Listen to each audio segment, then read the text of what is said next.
undercards. We have a total of 6 undercards which will be taking place tonight. 3 of them have already taken place. 1 of them is currently in session already. We have seen Michael Dodu knock out Daniel Akono. After 3 rounds, he knocked him out in the first few seconds of the 3rd round to win by technical knockout. And then in the second undercard, which also took place just a few moments ago, we had Anamadoche from Ghana taking on Joseph Martins of Nigeria. That fight also ended in the early minutes of the 4th round with a Nigerian suffering the technical knockout because his corner threw in the towel. Now the fight you are seeing in the background is an exciting fight between 2 Ghanaians, Delali Meleji and Eliasu Sule. And already Eliasu has been dropped about 3 or 4 times onto the camera. So he's still in the fight. He's been saved by the bell in the 2nd round. What you have tonight is the highest quality boxing here in Ghana, which is being broadcast to the whole world on our website, gh1tv.com, and also live on GH1 TV. And you can also follow us on Facebook, GH1 TV. It's also taking place on Boxing Nation on the internet. And so this is a big fight. It's an international fight, and it brings Ghana's Isaac Dogboe one step closer to achieving the dream of winning a first world title for Ghana since 2011, when Joseph Agbeko held the IBF World Bantamweight title. So there's a lot to look forward to tonight, and you're welcome to GH1. Stay with us as we bring you exciting, high-quality, blistering pace boxing live from the Bukom Boxing Arena.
This is live coverage, Fight Night on GH1 TV. We are also live on gh1tv.com, we're live streaming. We are also live on YouTube, GH1 TV, and live on facebook.com, GH1 TV. This is one of the undercards of the main event, which is Isaac Dogboe of Ghana versus Cesar Juarez of Mexico. And this fight is between Delali Meleji and Eliasu Sule. It's the 3rd of the night. We've already had 2 undercards, and I'll tell you about those in just a bit. We are in round 4 of this encounter. Delali Meleji started this fight like a house on fire and dropped his opponent a number of times in the first 2 rounds. But Eliasu Sule has gradually clawed back And he's back in this fight. This fight is scheduled for 6 rounds.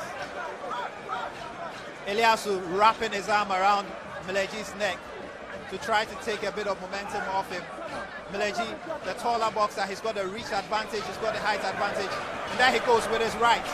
His right, which has brought him a lot of results so far. But he looks tired, as Prince was mentioning just earlier. Two relatively inexperienced boxers. Between them, they just have about 13 fights. And Eliasu is fighting back, throwing combinations of right and left. Meleji trying to look for an opening and using his reach advantage with his long jab with his left and right.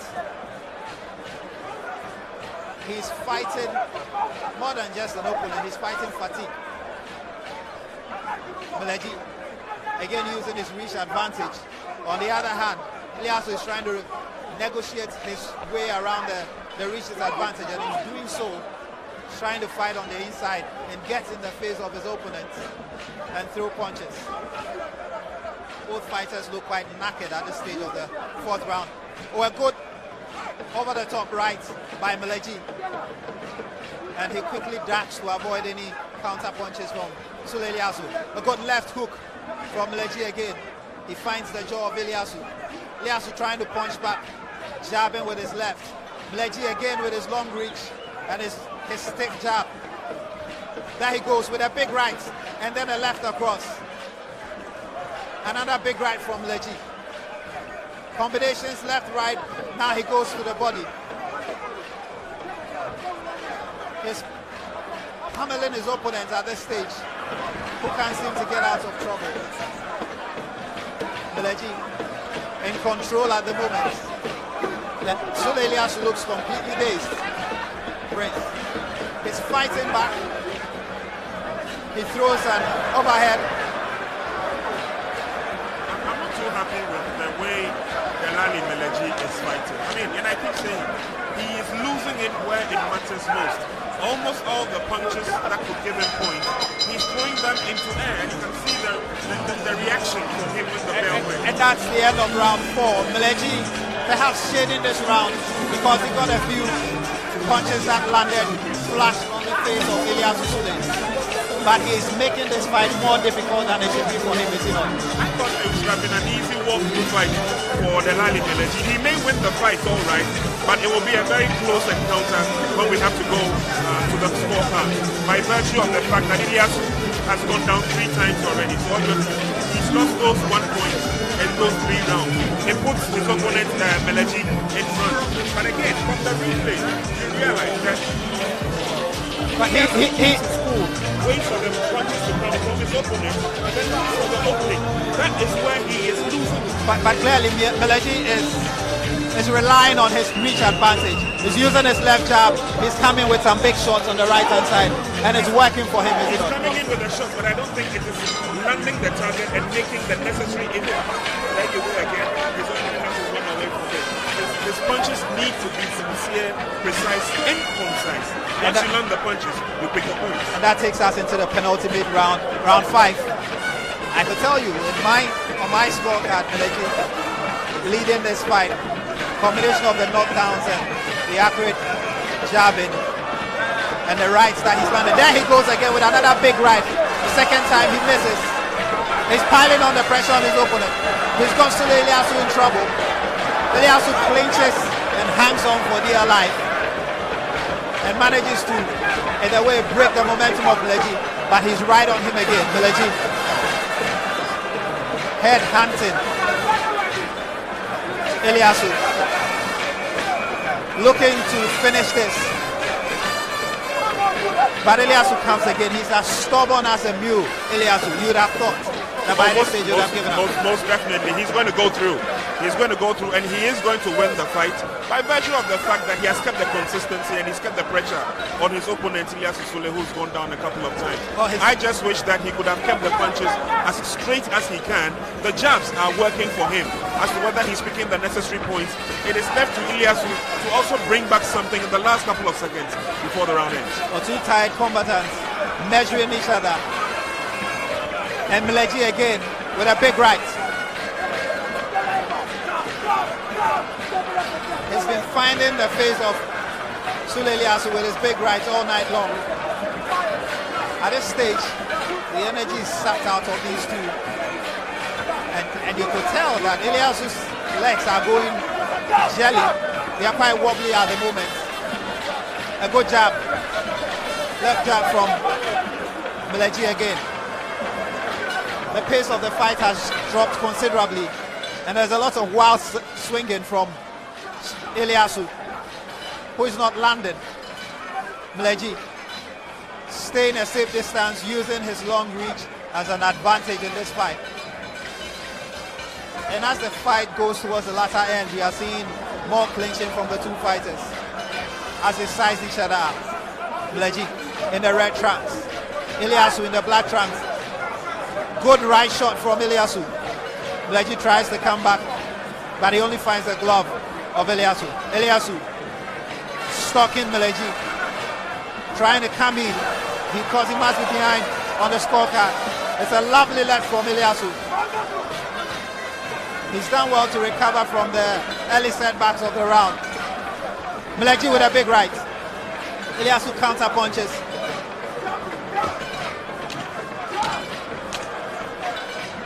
Tiredness setting in for both fighters as we go into the final seconds of round 5. Referee Nikwe separates the two boxes. Meleji, who made an excited fight start to this fight. And it's the end of round 5 as we go into the final stages. But in my mind, Meleji is still clearly the one leading on the scorecard. Well, he will be leading. I don't know how clearly that would be. Anyway, Eliasu is not doing enough to claw back some pride in terms of winning the technical points as the rounds go through. We entered the last round with a lot of expectation, especially from the two corners. I noticed during the fight that a lot of instructions kept coming from Meleji's corner. He needs a couple more tune-up fights for him to perfect his act. Indeed, the two boxers need a couple of fights to perfect their act. But they're giving a good account of themselves, and I believe that it will be a fair justice if we see Meleji winning the 6th round. Meleji landed a few punches when he cornered Eliasu early on in the 5th round into the corner. But Eliasu clinching his way out of trouble and effectively breaking the momentum of Meleji. As I mentioned earlier, two highly experienced fighters. Eliasu, the slightly more experienced fighter. He's had 7 wins out of his 7 fights. He hasn't lost a fight. And Meleji, on the other hand, has fought only 5 times. He's won all 5, with 3 of them coming by way of technical knockouts. So by virtue of that fight, like I said, they both need a couple more tune-up fights. This obviously will not put them in good stead in terms of live coverage they're getting on TV. They needed to have come out beyond themselves to have showed the crowd that they were ready and able. But their fight record tells us all. Let's see how the last round goes. Well, this is the final round of this 6th round non-title super middleweight matchup between Delali Meleji and Eliasu Sule, both hailing from the Republic of Ghana. Somebody's O definitely has to go in this fight, as far as I'm concerned, unless Eliasu can do something dramatic in the next few minutes. He's about to lose his unblemished record as a 6th round starts. Two boxers sizing up each other. Eliasu will need a huge round and perhaps a technical knockout if he's to come out of this as a winner. He doesn't look capable of it at this moment as Meleji goes in with his left jab, working all day. And that has been his biggest weapon. Finding the head of Eliasu. Eliasu trying, he comes in, he gets a big right. It doesn't do much damage to Meleji. Referee separates the two boxes. Meleji in the red trunks. And at the moment, he's just seeing through this round to what should obviously be a victory for him. But credit to Sule Eliasu, who's managed to survive the onslaught from the early few rounds. It's Eliasu who is stalking Meleji across the ring, but he's unable to get any clean shots, although he's swinging quite wildly. And this is not turning out to be the round that he needs. Nah, Definitely not. I mean, it's all done and dusted, in my opinion, if you ask me. I mean, for Delali Meleji, he's walking straight to victory, a hard-earned victory, I should say. But I give thumbs up and I give credit to Delali, I beg your pardon, to Ilyas Usule. He has bounced back from 3 knockdowns and he's still on his feet. That shows the resilience of a boxer he is. Although, again, I should be quick to add that he still needs a lot of polishing. And his corner has been issuing out instructions ever since round 1. And they're still barking out instructions at him. There's definitely is something he's not doing right. He would have to live and fight another day. Well, you can't take away the fact that Sule Ilyasu has got a big hat and he's got a lot of guts. Reminds me of Jake LaMotta, the late former world champion, the subject matter of the movie Raging Bull, who would fight till his last breath. And there he goes, trying to jab his way. Well, his legs have gone a bit wobbly, but Delali Meleji decides to step back and not take advantage of that moment. And it looks like this one is going to finish the full 6 rounds. The final stages, Meleji with a lunge, and there he goes. He has Ilyasu in trouble as he tries to knock him out, but there isn't enough time as round 6 comes to an end. So that's the end of the contest. It's a super middleweight contest between Delali Meleji and Ilyas Usule. In a bit, we'll go to the judges' scorecards to find out who has won, but we are both in agreement that Delali Meleji has done enough. Well, he certainly has done enough. He kept his cool, kept his composure. You noticed that during the latter stages of the last round, he slackened in the punches, only to reserve energy to see himself go through the end of the round. His opponent, Ilyasu, did not give him much of a fight, I should say. And again, I hasten to add that they both need a lot of polishing. This has been a very good setting for them. At least we've seen the capabilities, I beg your pardon, of Delali Meleji. He's got a long way to go, but he's done enough for tonight. And he's got natural weapons, hasn't he? He's tall for a middleweight, good height. He's got a good reach, and that gives him a natural advantage over a lot of opponents. Exactly. He has to make these advantages count. It has to work for him. He's fighting against a relatively shorter opponent. All right, so now we go to the ring announcer for the scores at the end of 6 rounds of super middleweight action between Delali Meleji and Ilyas Usule.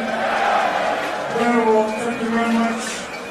As we wait for the verdict for the super middleweight contest for 6 rounds between Delali Meleji and Ilyas Usule, let me remind you that very soon we shall be going live on GH1 because we are introducing one of the main events of the evening, the vacant WBO African Cruiserweight Championship over 12 rounds. We will be getting ready for that very important fight. Now, ladies and gentlemen, shall we put our hands together for the 2 boxers, please? It was a good show. Now we have the scorecards. Judge 1, Confidence Siagbo, scored about 60 to 53. Judge 2, Owusu Ansah, scored about 59 to 54. Then Judge 3, Shadrach Akwe, scored about 60 to 53 by a unanimous point decision. Ladies and gentlemen, welcome the boxer, Meleji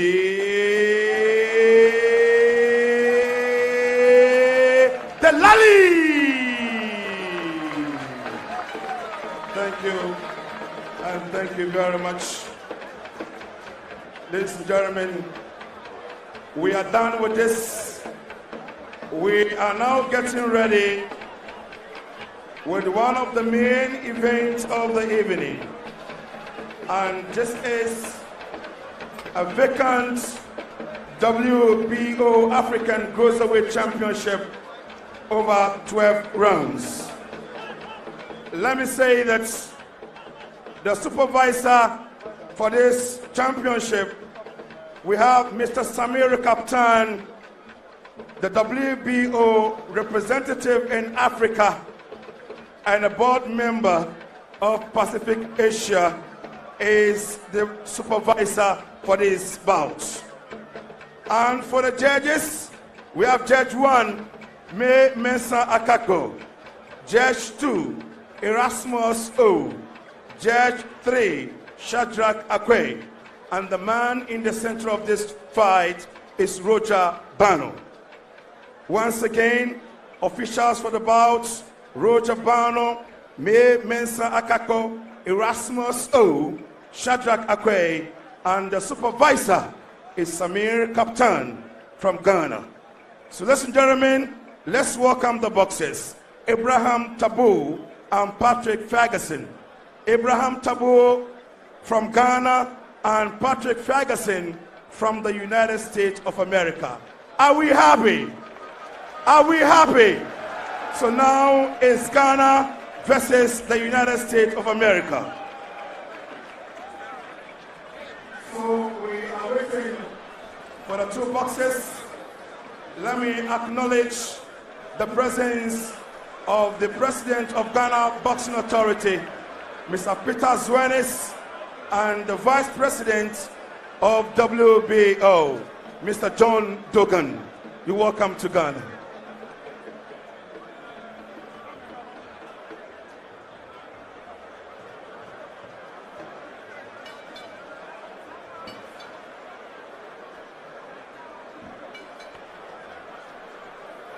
So now we have Patrick Ferguson is in the ring. We are now waiting for Abraham Tabu.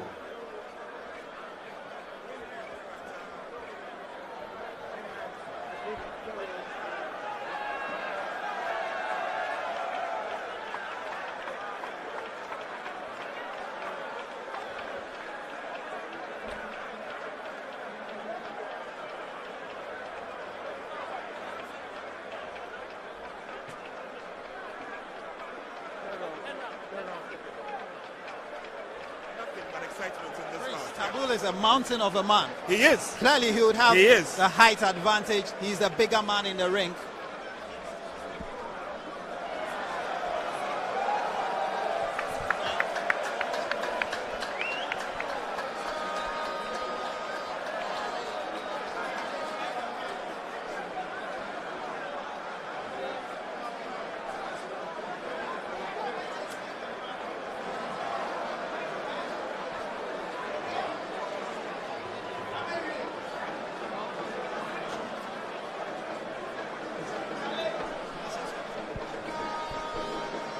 So it's a United States of America versus Ghana. Let me just give you a tale of the tape. Pat Ferguson, 26 years of age. He comes in weighing 197.5 pounds. He stands at 6 foot 1 inch with a fight of 10 fights, no defeats, and 10 of those victories coming by way of technical knockouts. And he is up against a big man, Abraham Tabu, who calls himself the Black Cat. Just a year older, and he weighs at almost a similar weight of 197 pounds. This is a cruiserweight contest between two fighters who are almost equally matched, because Abraham Tabu has fought 12 times. He's won all 12 fights. 11 out of those 12 fights have come by way of technical knockout. I hand you over to the ring announcer as he announces the two fighters. We want to thank them so much. Now, ladies and gentlemen, we're just about to roll. For the officials for this bout, we have Judge 1, May Mensa Akako, Judge 2, Erasmus O, Judge 3, Shadrach Akwe.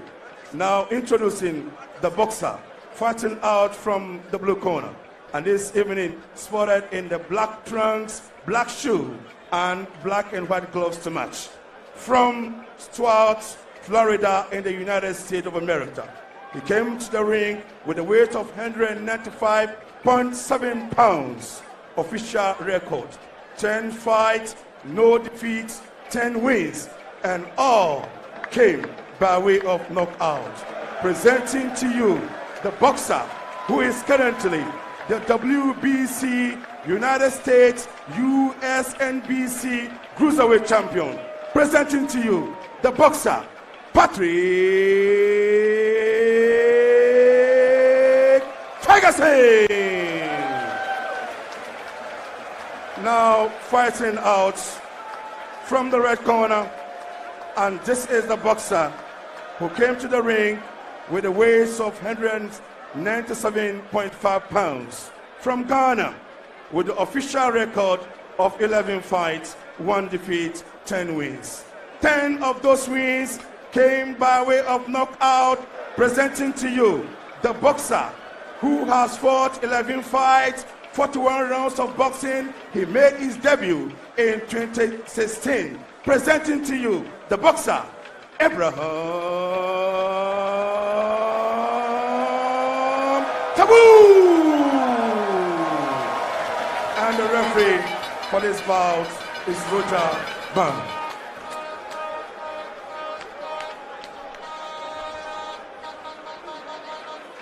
Good evening, guys. You're doing 10-3 rounds. Break, break, stop, stop. The way man commands, defend yourself at all times. If I say break, break, stop, stop. No head batting. No head batting. Any question, Abraham? Any question, Patrick? Good luck and shake hands. We're about to commence the 4th undercard here tonight between Ghana's Abraham Taboo and the United States Patrick Ferguson. This is a cruiserweight title fight, and it is for 10 rounds. Referee Roger Bano will be watching events and coordinating from inside the ring. It's 2 fighters who are almost equally matched. Pat Ferguson with 10 fights in total, and Taboo with about 12 fights in total. And here we go, Prince.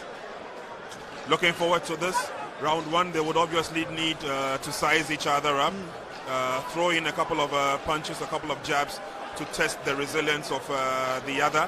And I don't expect to see anything dramatic to happen in the very first round. Of course, they're both cautious, looking at their records too, quite similar. And if you take a look at their statistics too, in terms of the weight, Taboo is just about 2 pounds heavier than his opposite number, Patrick. Obviously, it would be a very close one, but Patrick, fighting in front of his home fans, would want to step into the ring and give it all he has. Well, we already have an early glimpse of how this fight is likely to be going. I get the impression that the more careful fighter is Pat Ferguson. Is a more cautious, sizing up Taboo. Taboo, the early aggressor, throwing a lot of punches and stalking Patrick across the ring. Taboo from Ghana is the one in the yellow and black trunks, and Patrick Ferguson from the US is in the all black trunks. Taboo working the body, going downtown, and perhaps at this stage trying to get Patrick to drop his guard, because he's very well wrapped. None of Taboo's early punches have managed to land on his face, but that's a good left hook from Taboo. He goes in, tries a combination, and he lands cleanly on the head. Taboo combining with the hooks and some uppercuts. And Patrick Ferguson is in trouble very early on in the fight. There's a bit of a respite for him as Taboo steps back. But Taboo, in these early stages, showing he's a stronger fighter. And he's using his advantage as a bigger man. He's got Pat Ferguson on the ropes. He manages to wriggle himself out of trouble. And now the fighters are fighting at close quarters. Taboo with a right. It only finds the gloves of Pat Ferguson. Ferguson tries to counter punch. But then again, Taboo turns the table on him. Ferguson trying to use his left jab, keeping his head down to try to withstand some of the onslaught coming from the Ghanaian. Taboo with a good left.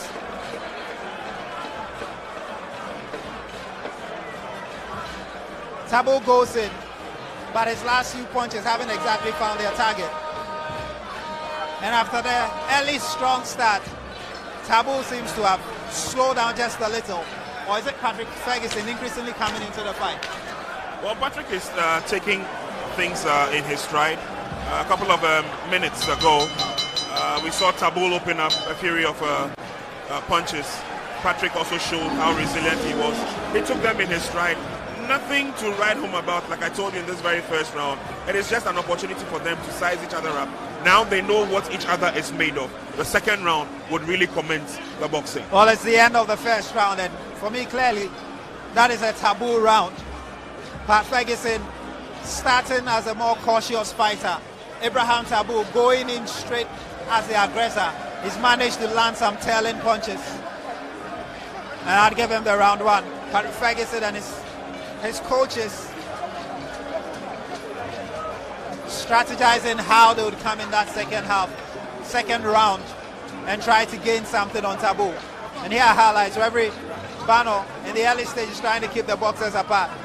Taboo, his eyes fixed on the target. He lands a good right, and then a few shots to the body, and then a left to the head of Patrick Ferguson. And that was a trend in the early stages of the first round. As we prepare for the second round stage of this cruiserweight contest between Abraham Taboo of Ghana and Patrick Ferguson of the United States. And here we go again. Taboo jabbing with his left. The boxers sizing up each other. Taboo makes a lunge for the body of Patrick Ferguson. He doesn't exactly hit his target. Ferguson still measuring up his opponent. Problem is he's not throwing enough punches as we saw in the first round. Fighting at a distance from his opponent. Taboo, a good left jabbing from Taboo, trying to open up the defenses of Pat Ferguson and perhaps land one of his big rights.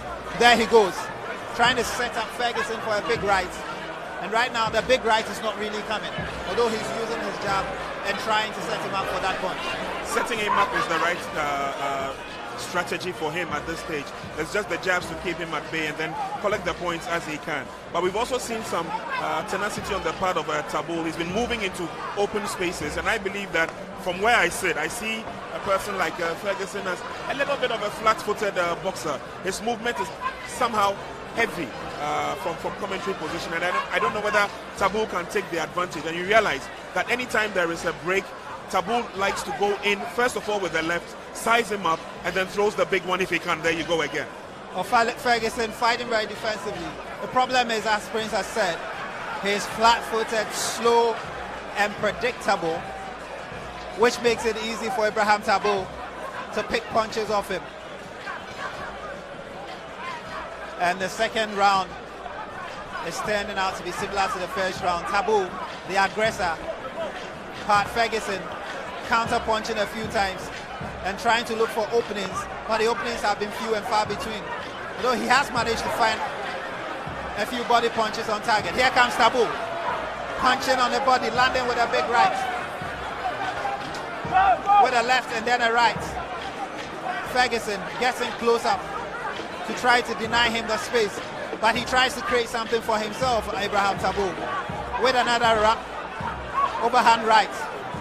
And this is a good spell here for Ferguson. He's managed to land a few counter punches, but Taboo again wearing him down the body and throwing that big right. Ferguson with a few weak attempts to counter punch. The problem is he's not returning fire for fire. No, he's not, and I'm taking notice of the fact that it looks like, I may be wrong, but it looks like Ferguson is not too strong in the midsection. You realize that Taboo has been working on the body over the last minute or so, trying to weaken his opponent and then work to the top of the body where he gets the upper hand. Pat Ferguson coming back with a few body punches as round two comes to an end, and it looks like another Abraham Taboo round. Taboo seems to be comfortable at this point, throwing in the punches and counting the points as he goes through. Ferguson has been relaxing. I like the way he's been battling with Tabul, especially in the midsection. And every time they go head-to-head, he likes to work on the midsection to get the added advantage. Again, he's noticed that Tabul almost always leads with the left, almost always looking for the big punch with the right, and he seems to be countering that very well with some bubbly head movements here and there. I think Patrick Ferguson so far has this fight under control. If you're just joining us, it's Fight Night on GH1 TV. We are coming to you live from the Bukom Boxing Arena here in Accra, Ghana, in Africa. We are building up to the main event, which is a WBO Super Bantamweight interim title, as Ghana's Isaac Dogboe, the Royal Storm, he calls himself, takes on Cesar Juarez of Mexico. Now, just to explain the background to this contest, Cesar Juarez is the #1 contender for the Super Bantamweight WBO title, and in October he was supposed to have faced Jesse Magdaleno of the United States. Magdaleno injured himself in training, and so that fight was called off. And so Cesar Juarez, the #1 contender, is taking on Isaac Dogboe, ranked #2 by the WBO, and the winner will have the right to face Jesse Magdaleno. That is assuming he takes the fight and he doesn't move into the featherweight division. But meanwhile, this is the fourth undercard tonight here at the Bukom Boxing Arena. It's Ghana's Ibrahim Taboo in the yellow, very conspicuous yellow and black trunks, taking on Patrick Ferguson of the USA in the all black trunks for a WBO cruiserweight title. And so far, after the first 2 rounds, it is Ibrahim Taboo who has been dominant. Let's see if Pat Ferguson will build momentum and come more and more into the fight in this 3rd round. Already, well, there was a low blow by Ferguson, and referee Bano will warn him. There was a trading of punches, and one of the punches landed below the belt. Taboo with a right and then a left. He's trying to finish the job here. He comes with another overhand right, and then his left jab. He's looking for that deadly punch that will perhaps end this fight. He finds a right, another right. But Pat Ferguson is hanging on stubbornly. Taboo. Ferguson with a right to the body and then a right to the jaw of Ibrahim Taboo.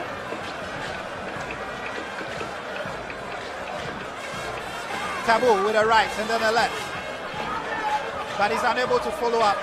And Ferguson gets between his defenses with a few shots. Ferguson again, trying to counter punch back.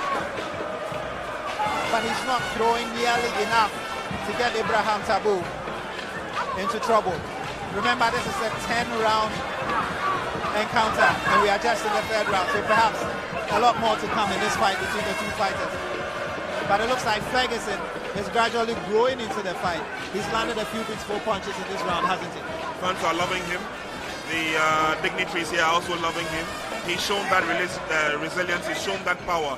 He keeps receiving all the punches being thrown by Taboo, but he's still on his feet. And this should tell us something. He's got a staying power as a boxer and as a middleweight. And you realize that he's trying as much as possible to prevent all the shots coming to the upper part of the body, whilst Taboo is also working on the midsection. One thing I noticed about Taboo is that when he explodes, he has not got the staying power to finish the explosion and always allows Ferguson to come back. That's going to be a worry for him. Well, this could turn out to be a slugfest. Taboo is the aggressor, and he keeps coming at Ibrahim. Well, he keeps coming at Pat Ferguson. An excellent shot into the midriff of Ferguson. And I have to admit, you have to admire the chin of Pat Ferguson. He's received quite a lot of punches from Ibrahim Taboo, but he still stands on his feet as Taboo continues to pummel away. It's the end of round 3, and I would say it's another Taboo round. He was the main aggressor. He landed the better punches. He landed a few punches to the right, to the face of Ferguson, and some really good body shots as round 3 comes to an end. And for me, it's 3 rounds that go to Ibrahim Taboo of Ghana. I couldn't agree with you more. Taboo has done everything that he has to do so far he's kept the pressure, he's kept the momentum, he's getting the fans behind him, he's getting the punches into open spaces, he's picking up the points. For Ferguson, all he has to do is to try and re-strategize. Because the first attempt at trying to wait for the punches to come is not working. Now all he needs to do is to try and open up a little bit whilst, guarding his face and try and throw some body punches to Taboo. At the moment, we're not too sure where the weak point of Ibrahim Taboo is. But I'm getting the impression that the more he takes a lot of midsection punches, the weaker he becomes. And so he's unable to follow up with the powerful punches. It's round 4 of this WBO cruiserweight title fight between Ibrahim Taboo of Ghana and Patrick Ferguson. The last 3 rounds have been pretty much Ibrahim Taboo rounds. He's accumulated valuable punches and points by extension on the scorecards of the judges. What has this American got up his sleeve? Well, he started the round quite strongly, and he's landing rights and lefts to Ibrahim Taboo, and Ibrahim Taboo counters with explosive right punches. He's not landing flush on the face of Pat Ferguson as he would like, but he's throwing a good deal of punches. He lunges again with his left. It only finds the hands of Pat Ferguson. A left jab, and Pat Ferguson goes for the body of Taboo with a few quick left punches to his body. And then a good uppercut and a good hook to the right hook. Taboo comes right back with a few punches of his own. But I can see that fatigue is beginning to set in for Ibrahim Taboo. Exactly what I said from the first round. All he needed to do was to take his time, and especially after sizing each other up in the first round, hit the critical points as he did in the first. I thought that he would have worked a lot more on the upper part of Patrick Ferguson, because obviously we have seen that he's got weak legs. But anytime he throws in the muscle punches, he fails to follow up, giving Patrick Ferguson the opportunity to throw back a few counter punches, which catches him unawares. We just saw that a few minutes ago, a couple of combinations to the head, and Taboo was found wanting. Well, Taboo is beginning to make silly mistakes. He's dropping his guard and opening himself up from swift counter punching from Ferguson. And it's Taboo. Well, is the end near here for Pat Ferguson? Taboo. But Ferguson smartly clinching to Taboo, and in a way nullifying the punching power of the Ghanaian. The crowd are cheering in anticipation of a quick end to this fight, but American stays on his feet and he fights back. It's exciting in this cruiserweight contest between Ibrahim Taboo of Ghana and Patrick Ferguson. The crowd here at the boxing Bukom Arena are loving every bit of it. Taboo has recovered, and he has Ferguson under pressure, but he's been so far unable to drop the American or finish him off. As we enter the final few seconds of round 4 of this cruiserweight contest, it's Ferguson. He sneaks in a left hook, and it's Taboo who comes in with a left body shot and then a right. And the referee calls time on round 4. And this is closer than the rounds before. That is a round that has no score for Ibrahim Taboo. Quite a close round, if you ask me. And I believe Taboo might be slightly in the lead because he seems to be picking up the points. Even with a few of the punches that he's throwing, he seems to be landing the jabs. But he is tiring out. He starts the round with a lot of energy, but he tires out after the first 1.5, first 2 minutes, and then runs out of gas and runs out of steam. That is where I'm expecting Ferguson to take the advantage. Unfortunately, he's also exerting a lot of energy, and so they both seem to be running out on gas even before the last 60 seconds. We may see a difference from Ferguson if he's able to land one solid punch to the body of Taboo. If not, Taboo should be very wary and very careful about the strategy being Ghana employed. Boxing Supporters Union are out in force. And this was some very crisp punches from Ibrahim Taboo in the 4th round. And so far on my cards, he's clearly leading. But you have to admire the resilience of the American Pat Ferguson. It's shown that he has a granite chin. He's taking punishment, he's taking punches from Kabul, and he stayed on his feet. Kabul, the man in the yellow and the black trunks, if you're just joining us, this is a cruiserweight title fight. Patrick Ferguson is from the United States of America, and Abraham Taboo is a Ghanaian. Taboo on the offensive again, stalking Ferguson, punching Ferguson. A few misplaced punches, but he has also landed a few in the process. Two boxers sizing up each other as they enter the middle rounds of this fight. Ferguson with a wild left swing cuts the tip of Taboo's face. Taboo in the corner, Ferguson jabbing with his left. Taboo turns the tables around, trying to pin the American in the corner of the ring. Referee Bano comes between the two fighters and they are back in the middle of the ring. Taboo seems to be fatiguing quite quickly, but the American is not throwing it up, and so it's the Ghanaian who is still clearly dominating with a good right and then a left. Taboo with a right overhand, but the American catches him with a good right. And for a moment, it looks like Taboo was dazed, but the American is unable to follow up. And the fight settles into a regular pattern of Abraham Taboo, the stalker,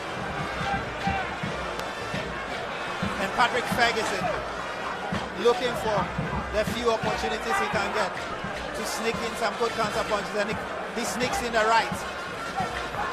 Taboo with a good shot to the body, and then an overhand that lands on the side of Pat Ferguson's head. Yet more body punches from Abraham Taboo. Ferguson trying to fight back, but not being given the opportunity to put together any combination. He throws a couple of weak shots to the body of Taboo. It doesn't seem to have shaken the Ghanaian in any way. Taboo with a left and then a right. Throwing from very good angles. But he's been caught with a left by the American, Pat Ferguson. And he quickly clinches the American. Tries to fight back. And Taboo, in dominating this fight, and in really trying to fight back when it is that he's been caught by Pat Ferguson, again making elementary mistakes by opening himself out to these punches from the American. Couldn't agree with you more, and those elementary mistakes may cost him the fight, and not only the fight, but don't forget there's a title at stake. There's a WBO cruiserweight title, the Africa version, which is vacant. It is up for grabs. Those mistakes might give him in terms of 12 rounds if they have to go that far. Now, let's take a look at Patrick Ferguson from a distance. He's shown that he can walk into any punch that his opponents can throw, Taboo can throw. Taboo is running out of steam. Yes. They are trying to keep him on his toes in the fight. That face tells a big story. It does. The fact that although he's clearly dominating this fight, as the fight goes into the midway punch, he's beginning to perhaps feel the sting of the few but very accurate punches from the American. And every time he receives a punch, that is Ferguson, he is ready to take more. He sizes his opponent up, looks for the opening. The reach is not helping him. But anytime he gets into trouble, he knows how to walk his way away from trouble. That shows a mark of a tough one. Well, Pat Ferguson has shown in the first 5 rounds of this fight so far that he's got a strong chin, except he's not returned fire enough against the Ghanaian, who is clearly leading on the scorecard. The question is, were the American to unload and go after the Ghanaian, Abraham Taboo? How strong is the Ghanaian's chin, and how, to what extent will he be able to take the punches from the American? Well, it's round 6 in this WBO African Cruiserweight title fight between Abraham Taboo of Ghana in the yellow and black trunks with the hoops, and Patrick Ferguson of the USA in the black trunks. And so far, it's been Abraham Taboo of Ghana who clearly has dominated. and has scored the points to put him ahead. In my books, I don't know what the judges will score.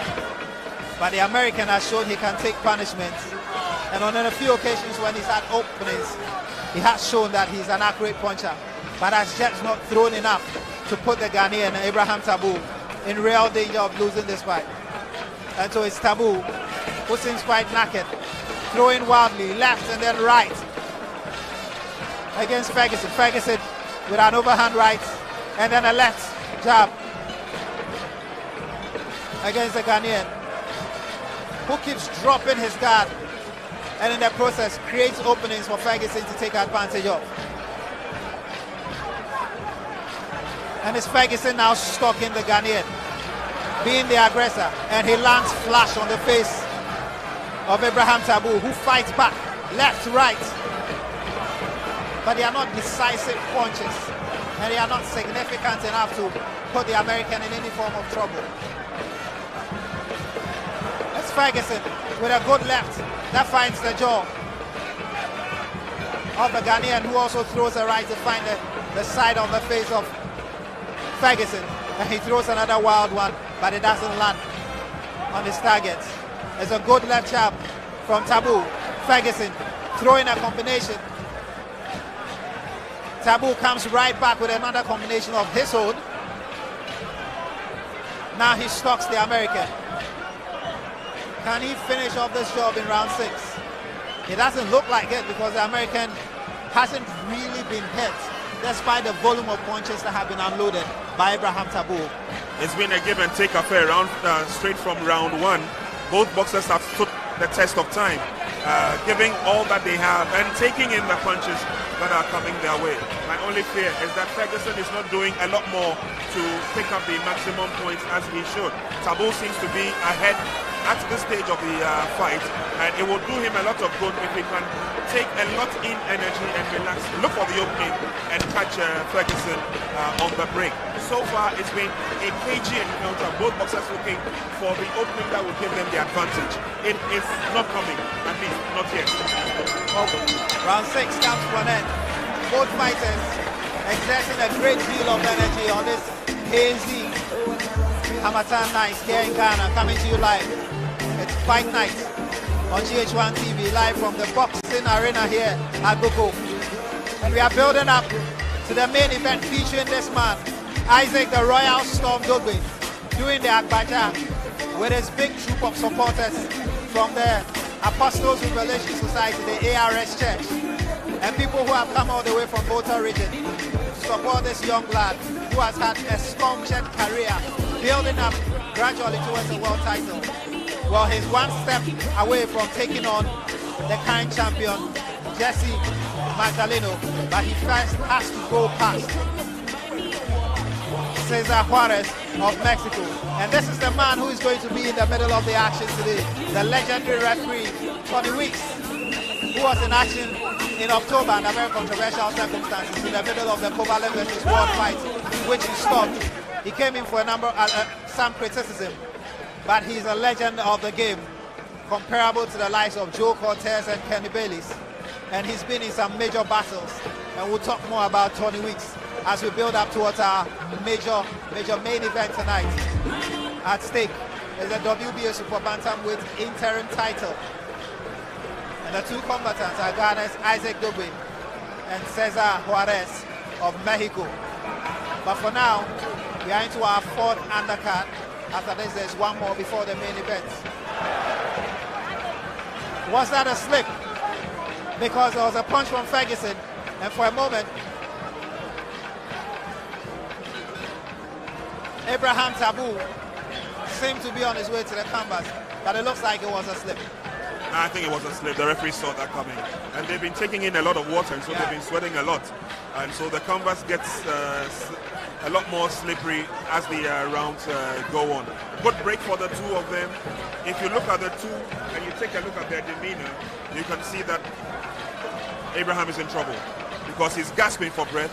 And Ferguson, cool as a cucumber. Let's see what he can do to finish this round. Well, Taboo may have been saved by that slip ruling, but he did open himself up to that punch from Ferguson as he goes on the attack. Abraham Taboo in the yellow and black trunks with a hoop design against the man in black trunks, Pat Ferguson of the United States of America. This is Fight Night on GH1 TV. We are coming to you live from the boxing Bukom Arena here in Accra, Ghana, and we are building up towards our main event, WBO Super Bantamweight Interim Title Championship fight between Isaac Dogboe of Ghana and Cesar Juarez of Mexico.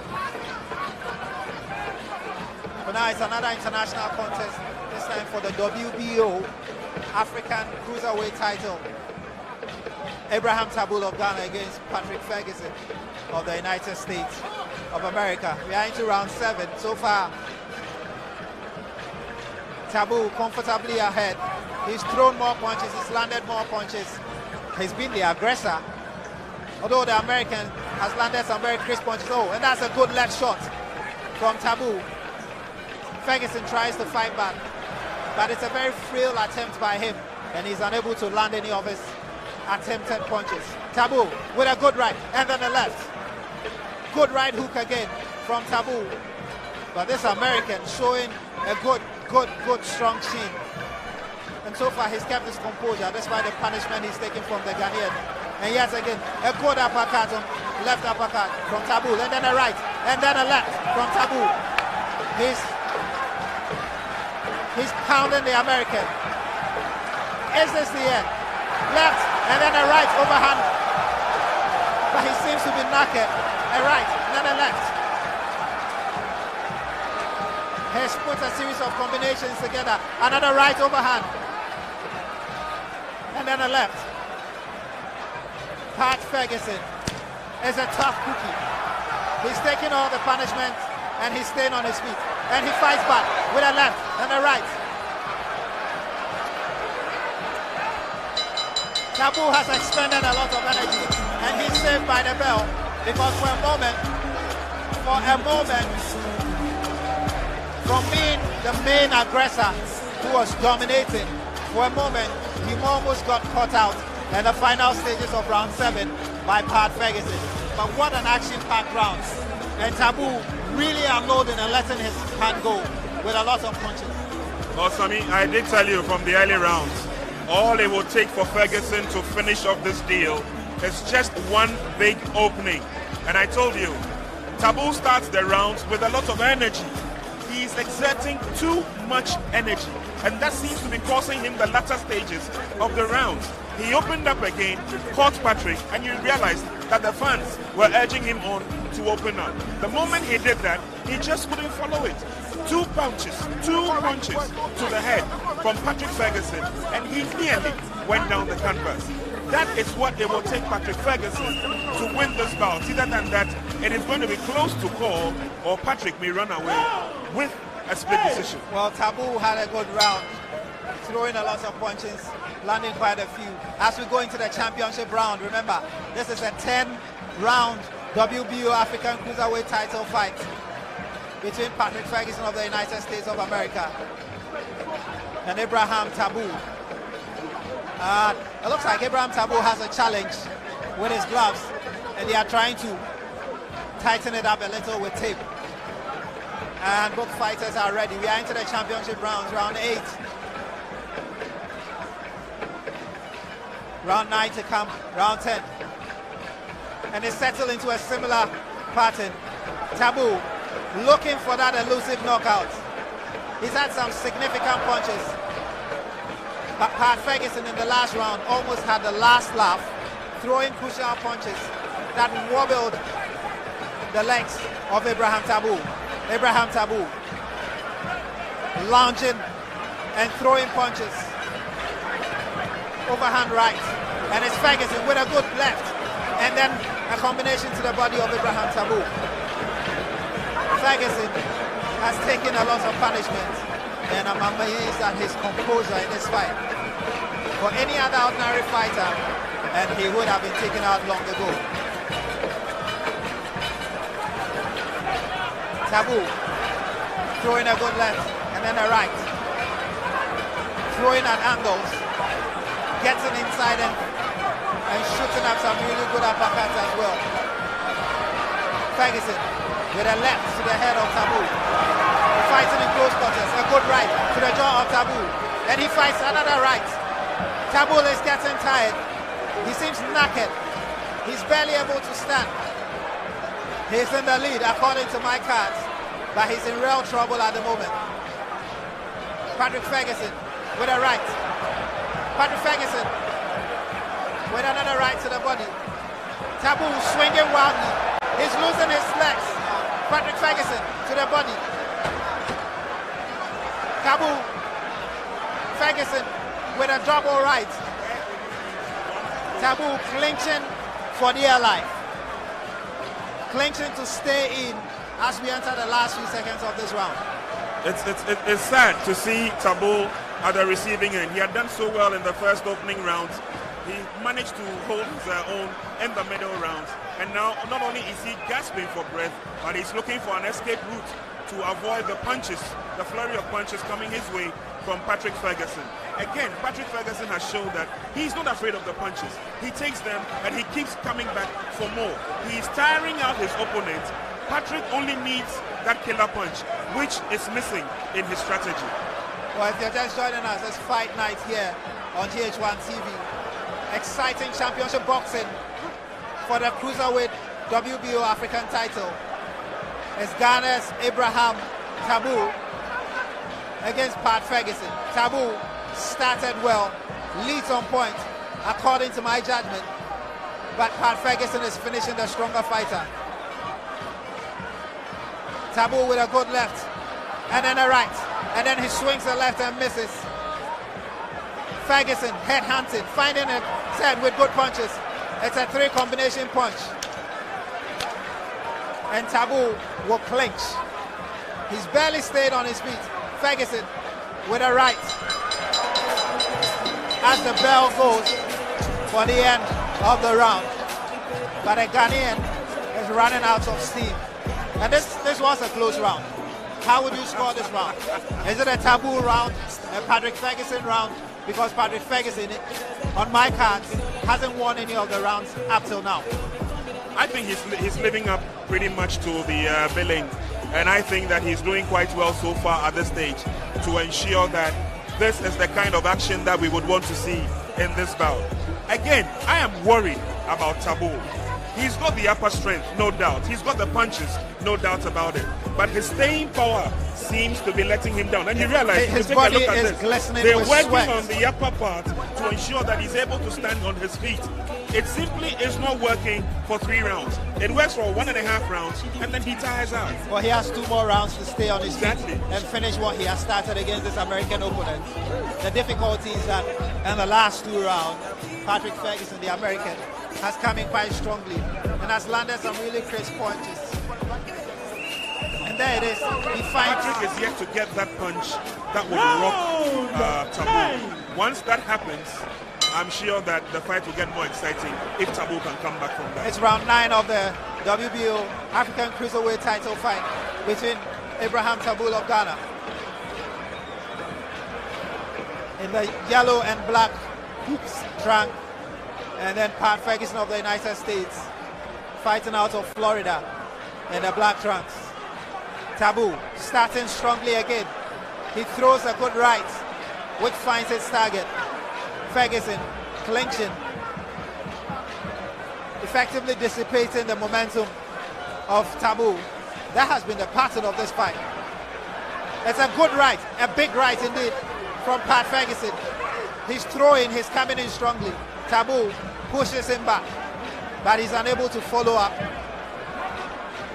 as the 2 tired boxers clinch each other in the middle of the ring. Taboo goes with the left. Ferguson counters. Ferguson with a combination. Taboo at the receiving end of that combination. He throws a right and lands. Everybody steps in to separate the 2 fighters. Taboo with a lunge to the body of Ferguson. The follow-up right couldn't quite connect to the head of Ferguson. And as we enter the final stages of this fight, the 2 boxers barely on their feet, but fighting with their hearts. and trained in punches and giving it their all. Clinching at times, but kudos to them. They have both managed to stay on their feet. Taboo with a right overhand, which lands on top of the head of Ferguson. Ferguson tries to respond. He just does not have the firepower to trouble the Ghanaian, who looks quite knackered at this stage. Ferguson throwing a combination to the body, working on the midriff of the Ghanaian fighter. Again, the two boxers have to be separated as they clinch each other to try to stay on their feet.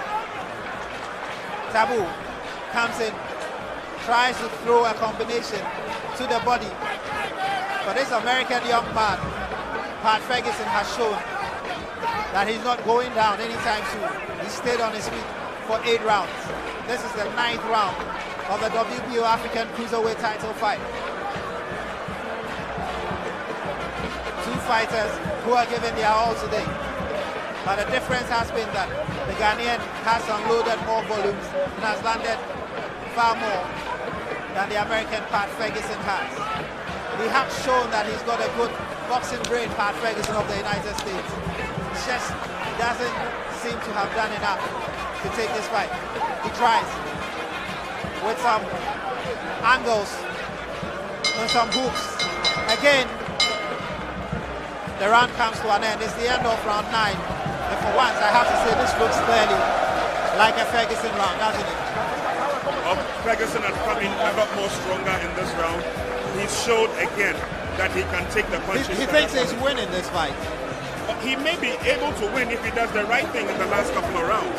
This is the 10th round. It could be a deciding factor in this round because again, Taboo is being worked on the upper body. He's tiring out with the rounds, and Isaac Dogboe can afford to do a little bit of dancing at this stage. But we will get to him in a little bit because we still have to see who the winner is in this bout. Well, Isaac Dogboe is still preparing, psyching himself up and being psyched by a throng of supporters who have come today. And then there's Cesar Juarez, who is quietly going about his business, preparing for this fight. Quite experienced he is, 26 years of age.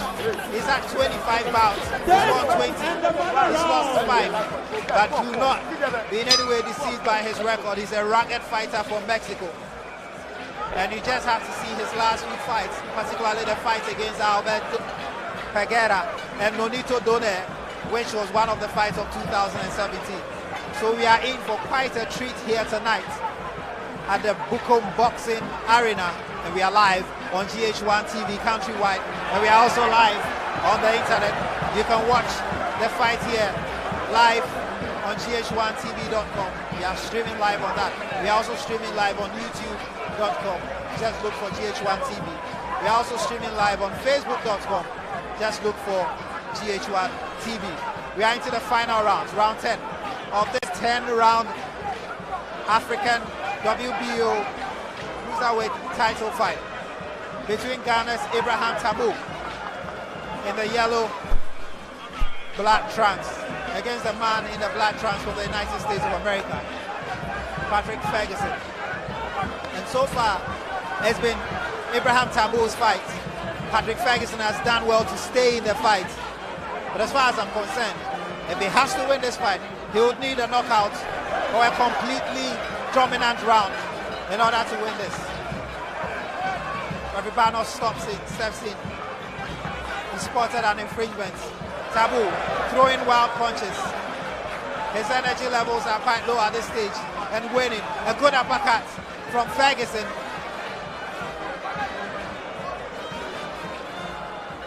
Abraham Taboo in the corner, in the blue corner.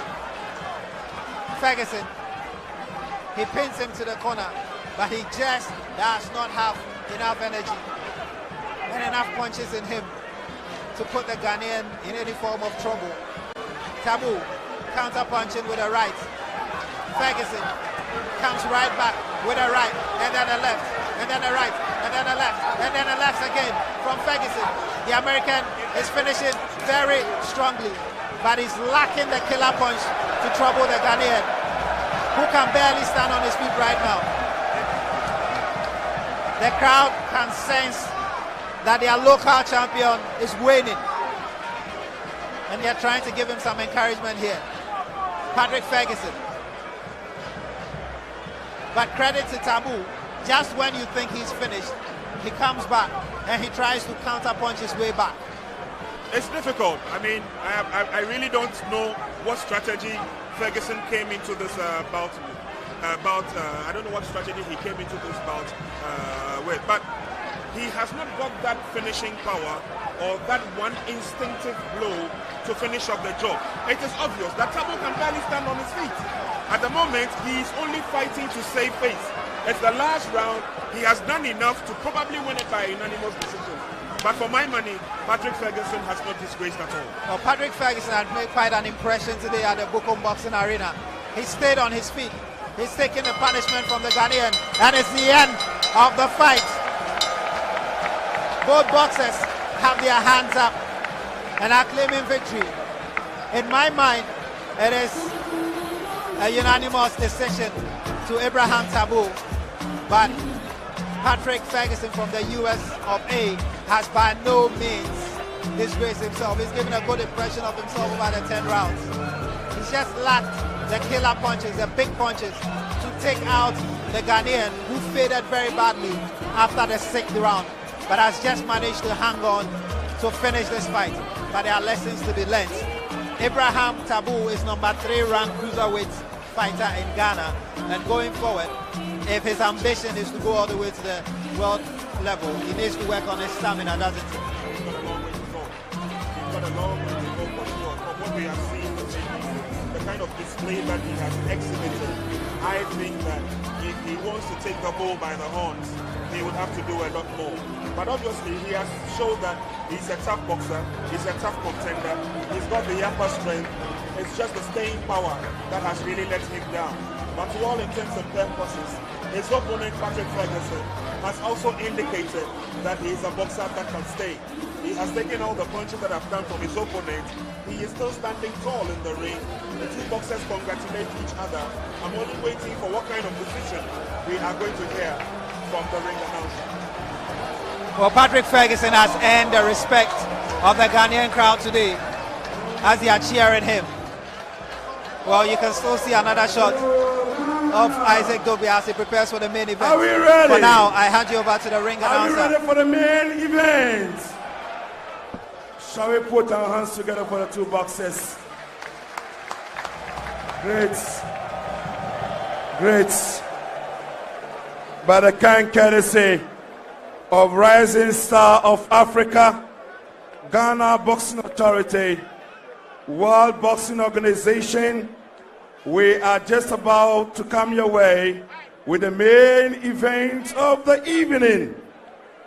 The interim World Boxing Organization Super Bantamweight Championship over 12 rounds between Isaac Dogboe and Cesar Juarez. Are you ready for that? Very well. We are getting ready for that main event of the evening.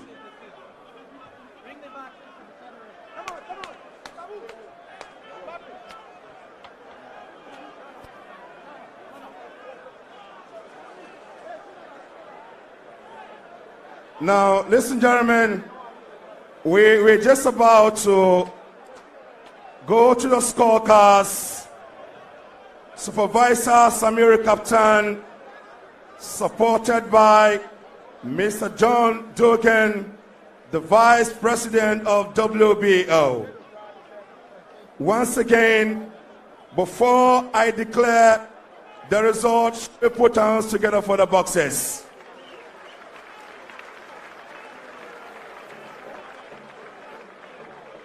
Indeed, the results that we have here, it was indeed close to call. So it has been declared as a split draw. Congratulations, boxers. Split draw, so there's no winner.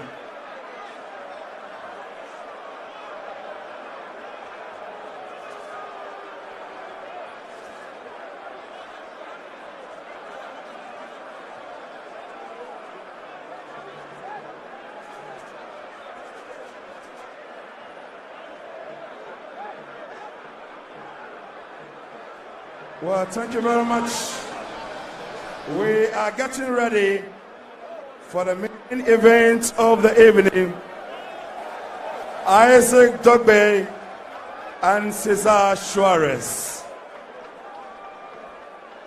Let me once again thank our sponsors, Kempeske Hotel, Koshiga Group, Workado Resort, Mercedes-Benz, Silver Star, Makojic Clothing.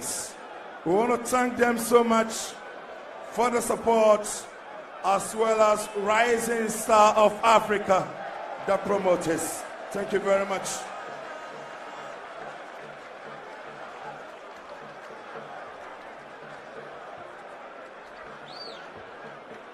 Hello, Ghana. Are we ready? Are we ready? Very well. Before boxers mount the ring for the main event of the evening. Now, let me just inform you. We are fortunate to have in our midst the Minister for Youth and Sports, who is seriously relishing to get a world champion during his time, because in the past we had about 7 world champions. Ladies and gentlemen, shall we acknowledge the President of Mr. Minister of Youth and Sports, Honorable Isaac Isiama. Please put your hands together for him. Honorable, thank you very much for coming. We appreciate you. Now, we have a special message, a goodwill message coming from the former President of the Republic of Ghana, Flight Lieutenant Jerry John Rawlings, to the boxers. Thank you very much. Now, let me also acknowledge the presence of the Israeli ambassador to Ghana, His Excellency Sharon Bali. Well, thank you very much for coming, sir. Let me also acknowledge the presence of Mexican ambassador to Ghana, His Excellency Maria de Los Angeles Ariola Aguirre. Thank you very much for coming, Excellency. Now, let me also acknowledge the presence of all members of the diplomatic corps who are here with us tonight. We cannot mention your name one after the other. So let me also acknowledge the presence of the Ghana Traditional Council and their entourage. Please, let's put our hands together for them. Thank you very much. Now, let me also acknowledge the presence of Takbi Sri III, the Awamifia of the Anlong Traditional Council and his entourage. Please, let's put our hands together for them.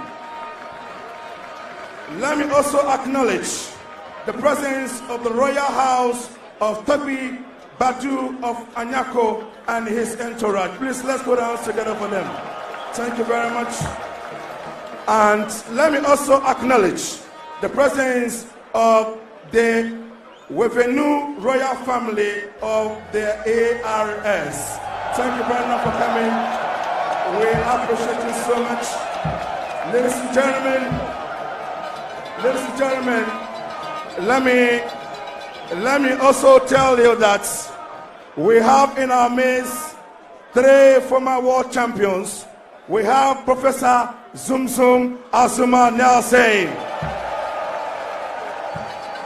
So do we also have the bazooka man, Ike Bazooka Korte. And ladies and gentlemen, we have the man who is known to be called the hitter, Joshua Clote. Thank you very much. Quickly, let me also acknowledge Alaji Inu Sasale, Kat Okroku of Dreams FC, Dr. Mustafa Ahmed, former Minister of Youth and Sports, Ata Edi Papo, Honorable Nilante Pandapor, and Mr. Isaac Tete of TT Brothers. Thank you very much.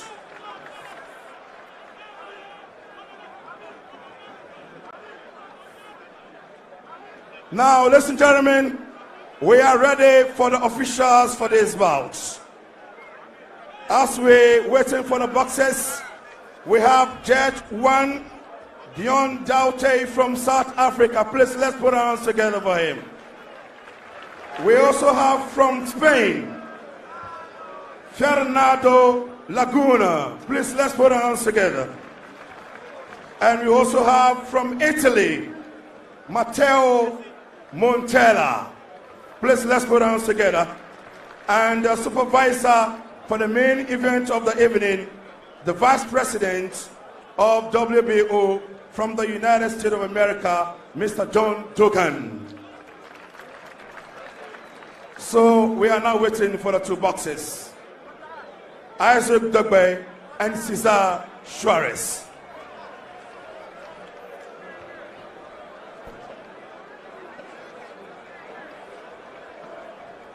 Ladies and gentlemen, we are highly honored. We are highly honored to have in our midst the man who is taking care of us in terms of policing in this country. Shall we please put our hands together and acknowledge the IGP of Ghana? Thank you very much. Mr. Beauty, thank you so much for coming. We appreciate you and we thank you so much for coming. Now we are waiting for the boxes. Isaac Dogboe and Cesar Juarez. In the ring, we have the matchmaker. Michael is here. The Honorable Minister is here. The GBA President is here.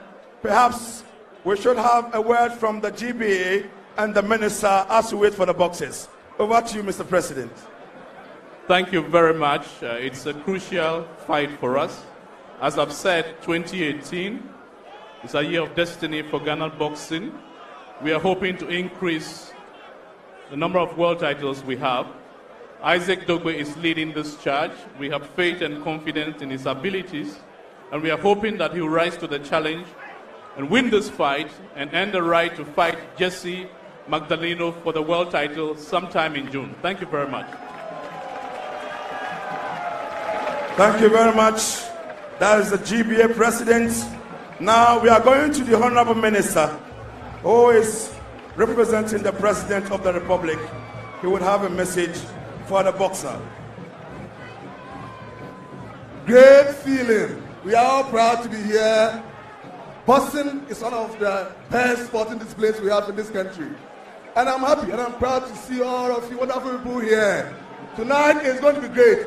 Ghana has to produce a world champion tonight. And Isaac has got the secrets. So we are all proud to be here. The president wishes you well. All of us wish you well for him to succeed. Ghana indeed is a great sporting country. We are all proud to be here. We welcome all our visitors to this very important occasion. All of you are going to have fun because Isaac is disciplined, he's focused, and he's got what it takes to be a world champion. Thank you and God bless you. Thank you very much. Now, hello Ghana. Now, we want to hear from the Vice President of WBO. Mr. John Dugan has been in Ghana for almost about 48 hours. He will have a word for Ghanaians ahead of the main event of the evening. Ladies and gentlemen, John Dugan. Akwaba and Idazane to all our friends in Ghana. Congratulations on this wonderful event. Congratulations to the Ghana Boxing Authority for the wonderful job they did administering this, and to our promoter, Rising Star, for the wonderful job they did. We have two of the best junior featherweights in the world. It's been a great night of boxing so far, and the best is yet to come. Good luck to both the contestants, and congratulations to Ghana Boxing. Thank you. And finally, the man who made tonight possible, the matchmaker. He has really fought very, very hard. Michael Atamura is here, is the matchmaker. Michael, just come and say a word. He's the matchmaker. Please put your hands together for Michael. What is the message? Ladies and gentlemen, are you ready for a war? All glory to God, and let's go, Isaac Dogboe. Thank you very much, Mike. Now, as we wait for the boxers, let me once again acknowledge Ghana Boxing Authority, World Boxing Organization. Okay, very well. Let me thank our sponsors, Kempinski Hotel, Pashagan Group, Wilcado Resort, Mercedes-Benz Silver Star, and Mekoji Clothing. Now, let's invite the boxer from Ghana, Isaac Dogboe.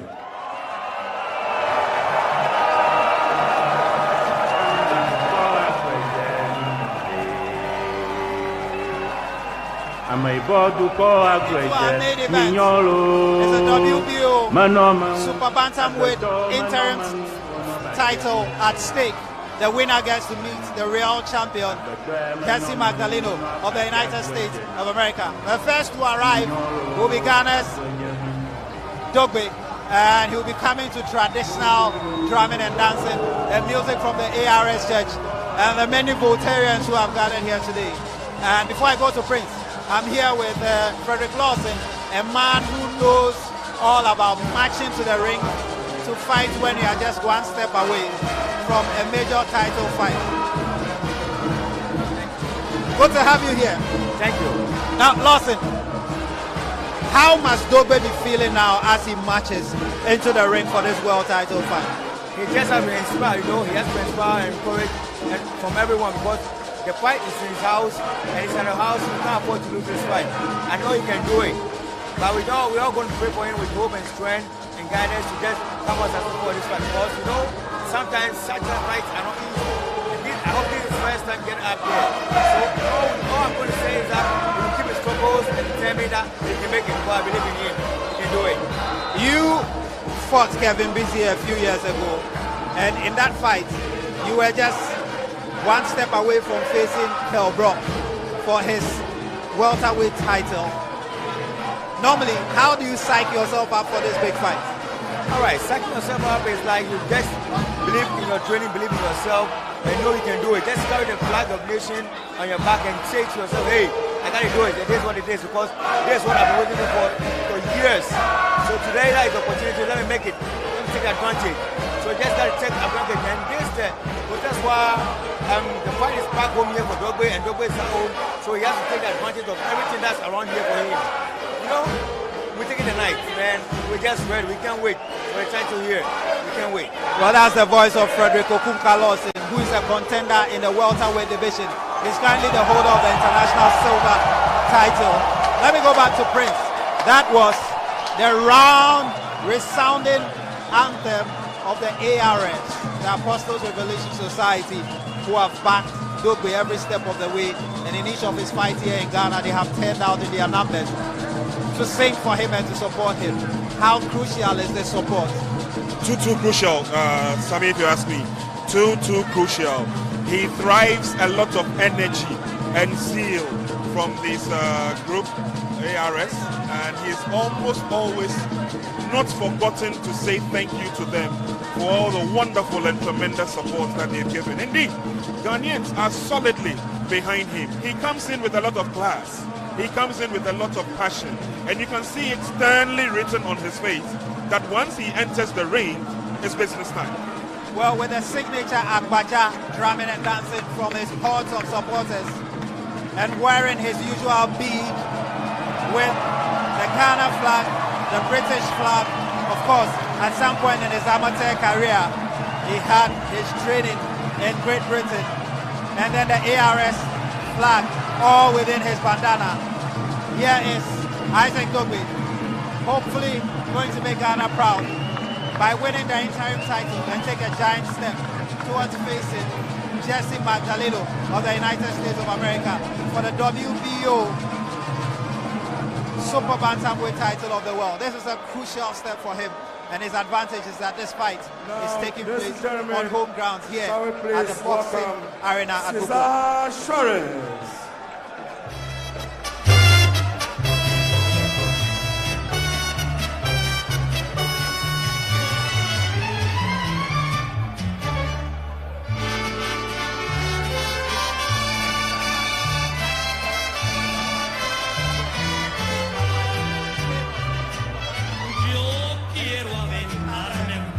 Antonio Barrera and Eric Morales, two of the very, very key champions in this division, in the super bantamweight division.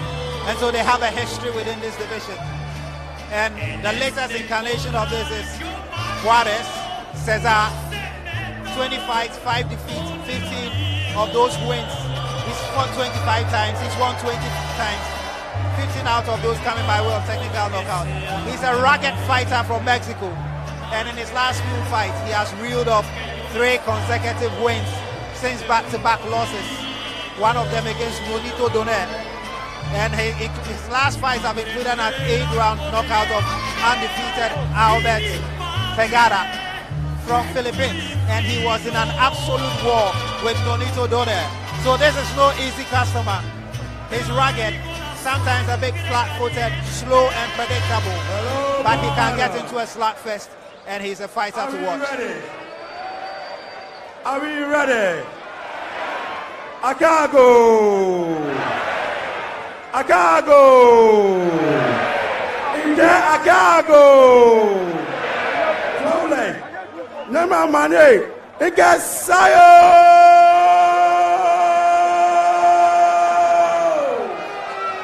Ladies and gentlemen, the moment is here with us. And this is the time Mexico and Ghana is waiting for. The main event of the evening. A 12-rounder interim World Boxing Organization Super Bantamweight Championship. Officials for this bout.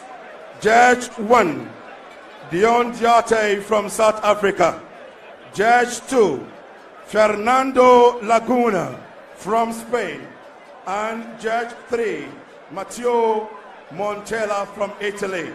And the supervisor for this bout is John Dugan, the Vice President of WBO.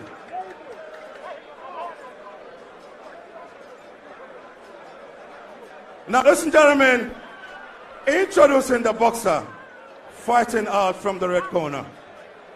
And this is a boxer with official record of 25 fights, 5 defeats, 20 wins, and 15 of those wins came by way of knockout. From Mexico City in Mexico. And so far, 148 rounds of boxing, and it was the former 3 times Mexican national Olympic champion, former Mexico super flyweight champion, current WBO international super bantamweight champion, current WBO intercontinental super bantamweight champion, presenting to you the boxer from Mexico, also known to be called Coranzo, Cesar Juarez.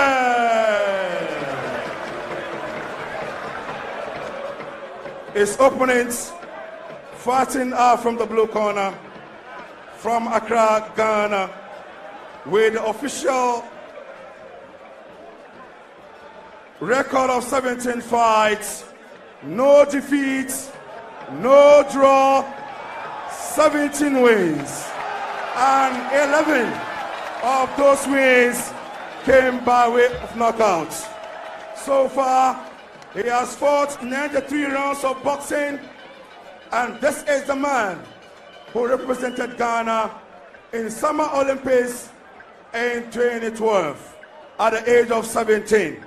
Former West African Union featherweight champion, WBO African featherweight champion, WBC Youth Silver featherweight champion, WBO Oriental featherweight champion.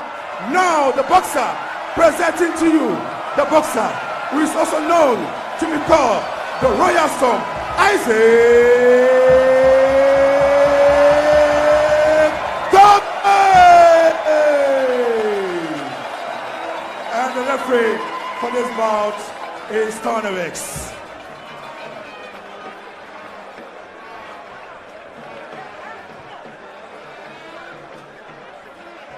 As we prepare to fight, we'll have the tail of the tape on your screen in just a moment, just to weigh the strengths and weaknesses of the two fights. Juarez, obviously the more experienced fighter after 25 fights. He had a series of fights. His last fight was supposed to be against the champion, the title holder himself, Jesse Magdaleno. That fight didn't come on, but this is the tail of the tape. Isaac Dogboe at 23, 3 years old, younger than Cesar Juarez. Juarez will also have the height advantage by an inch. They weigh at the same weights, and in terms of reach, Juarez will also have the advantage. Dogboe is campaigning at this rate, if he wins this and faces Jesse Magdaleno, to become perhaps Ghana's youngest ever world champion. But I'm looking at the ages. Nane Abumedu became a world champion at 25, Azuma at 26, Aikote at 25, Akbeko at 27, Afrekote at 26. At 23, if he manages to get this and then also win, he'll be the youngest ever. Well, he definitely will be the youngest ever boxer. He's able to win this WBO interim title as we pause to pay homage to the two national anthems, first of Mexico and then of Ghana. And then now...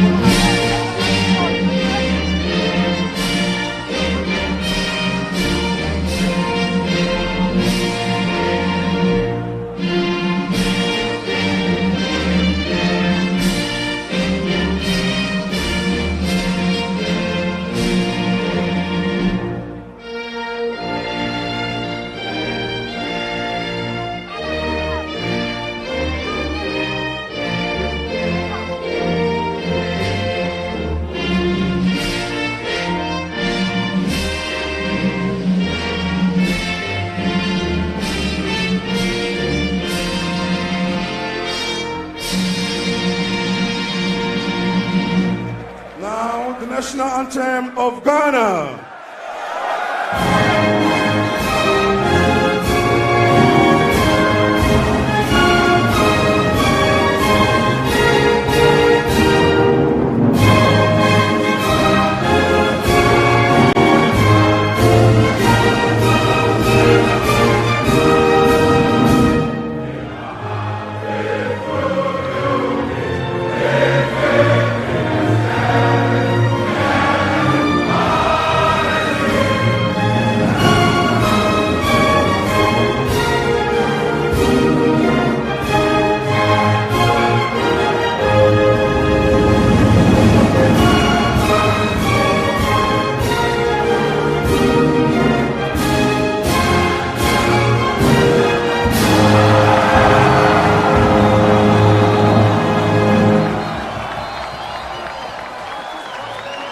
Ladies and gentlemen, and cherished viewers, if you are joining us, this is Fight Night on GH1 TV. We are coming to you across the country live on GH1 TV. We are also streaming live on GH1.com, streaming live on that website. We are streaming live on YouTube. Just look for GH1 TV. We are streaming live on Facebook. This is for the WBO Super Bantamweight interim title. And then for the right to face the actual champion, Jesse Magdaleno of the United States of America. And this is Cesar Juarez of Mexico. 25 fights, 20 victories, 5 defeats, 20 of those, 15 out of the 20 victories coming by way of technical knockouts. And Isaac Dogboe of Ghana, 17 fights, no losses, no draws. 11 of those victories coming by way of technical knockout. And it's a blistering start. And the crowd here at the Bukom Boxing Arena are in full voice as Dogboe attacks from the onset. He's exerting a lot of energy with a left and then a right. Both fighters throwing combinations. Juarez at the receiving end of left hooks coming from Dogboe to the body and then to the jaw. So it's a lightning quick start by Dogboe as he goes in to work on the body of the Mexican. Left-right combinations, but the Mexican boxer is very well wrapped at this moment, and none of Dogboe's shots have actually found his head. It's a very quick start, Prince, isn't it? Positively, it is a good start for Dogboe. Technically, I think he opened up a bit too early. He is fighting against a tough, rugged Mexican. And you read his resume. You know where he's been before. These are not the things that will scare Le Corazon, as he is called. These are not the steps that a boxer should take against a potential world champion. But obviously, Isaac Dogboe knows what he is about. He's listening to his corners. Maybe an open, explosive first round would settle his nerves to do the job in the latter round. That's exactly what he's doing. Throwing in hooks, working the body of Juarez. And Juarez is also counter-punching with some big shots to the body of Isaac Dogboe. That's a lovely left hook by Dogboe. It caught Juarez flash on the left side of his jaw. And he follows that up with stinging punches to the body and to the head as he tries with combinations to take out the Mexican in these early stages. Dogboe in the all-white trunk against the Mexican Cesar Juarez in the Mexican colors, red, white, and green. Corazon, he calls himself, hat. Against Ghana's Royal Storm for the WBO Super Bantamweight interim title. Dogboe has made a lightning start, and both fighters are making their hands go as they exchange punches. Dogboe slightly ahead. He's landed more punches. Juarez seems a bit jolted by the lightning quick start made by the Ghanaian. And at the end of an entertaining and action-packed round one, I still have with me here Frederick Lawson, who at one point was one step away from winning the world title at world flyweight level. What do you make of the start by Dogboe? He started very quickly with a lot of energy. Well, Dogboe started very good. I like the start he started. But I hope he continues the next round to next level, because you know these Mexicans are kind of they got this power pack in their body. They can breathe. They got this altitude training, so they're okay with the weather. But you know what? Dogboe has a good beginning, and I hope he take it to the end. And I know Dogboe can do that. So let's hope for the better. Well, Frederick Lawson saying let's hope for the better. I can tell you though that in the last few fights that Juarez has been involved in, he started very slowly and eventually he builds momentum and brings the fight to the opponent. He likes to stalk the opponent in the ring. Against Nonito Donaire, the fight really exploded into action in the latter stages. Against Alberto Pelgara, the fight really exploded in the latter stages. So it's still early days yet. And typical of the fighting style of Juarez, he stops and he keeps coming. A bit flat-footed, a bit slow, a bit predictable, but he's not the sort of fighter who steps backwards. He just keeps coming and he keeps coming. From the fights that he's fought and the kind of fight record he has, he knows what he's about in the ring. I was just explaining to a few of the guys back here that to fight against a Mexican and to open up that early, it means you have a strategy to finish the fight off early, because he has got the staying power. He is coming from a rich family of Mexican boxers. You understand? Julio Cesar Juarez has been there before. Saul Canelo Alvarez has been there before. Marco Antonio Barrera has been there before. These are quality fighters from Mexico. So obviously, the plan is to open up quick, which he has done. Let's see how the Mexican will flow in his steps so that Dogboe can take the opportunity. I'm looking for he's down. There you go. Juarez is down. Juarez is down. And he's back on his feet. Juarez went in with a combination shot against Dogboe with a left and then a right. And then he got hot flash with a counter punch by Dogboe. And Dogboe goes in for the kill. The Ghanaian can smell blood. And he wants to finish this. But Juarez is a tough cookie. Against Nonito Donaire, he was dropped to the canvas 2 times and he came back to take the fight to the distance. So this fight is by no means finished. Dogboe goes in for the kill and he takes, is becoming a slap fest in the corner. Dogboe to the body, to the head with a left and then a right and then a left hook. Left, stick jab and then a right hook. Juarez still on his feet. Dogboe to the body and then a hook. Combinations coming from Dogboe. That left and then a right. Juarez trying to fight back. Dogboe with a right and then a left and then another left and then another right. Juarez barely standing on his feet. Dogboe sensing blood. The Mexican is trying to fight back. Dogboe goes in for the kill with another left and then another right. He can sense blood and he's trying to finish it. Juarez remains on his feet. He's got quite a chin. Not very good defenses, but he's got a strong chin.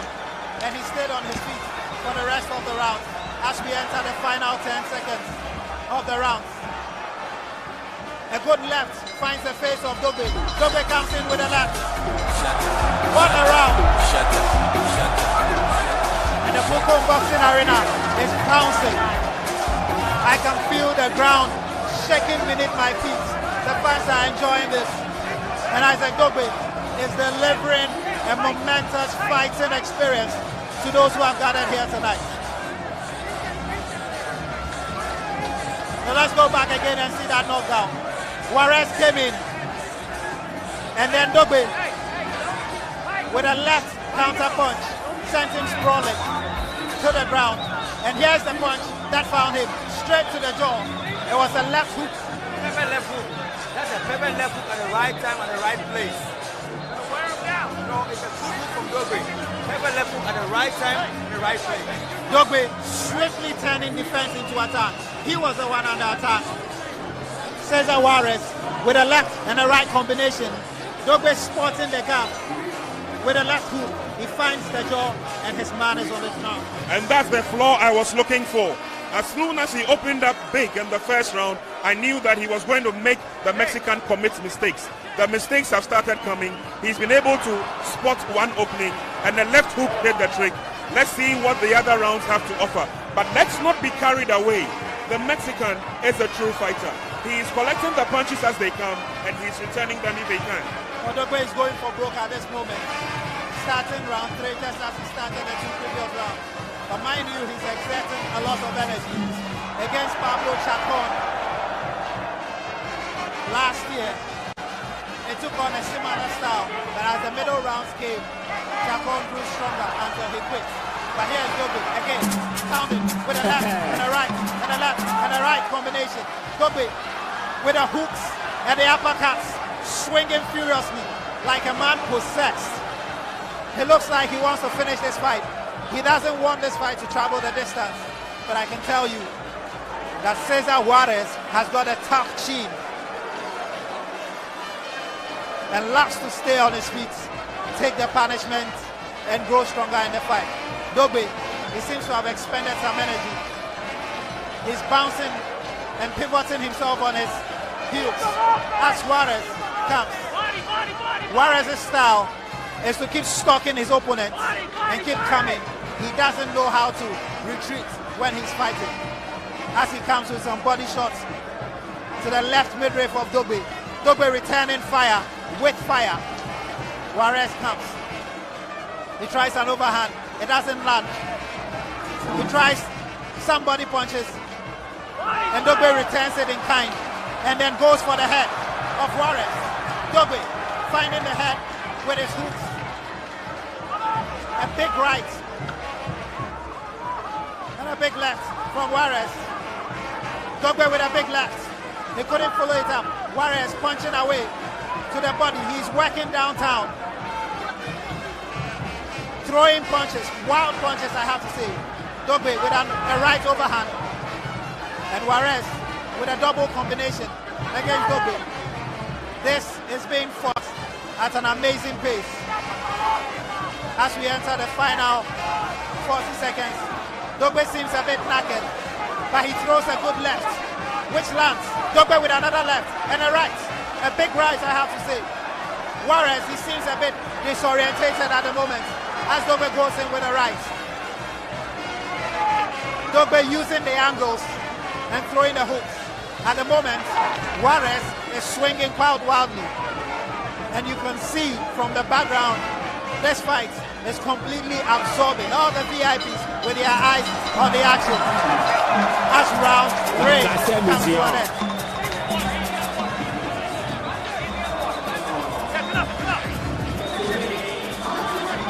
I still have with me here Lawson Frederick, former welterweight #1 contender.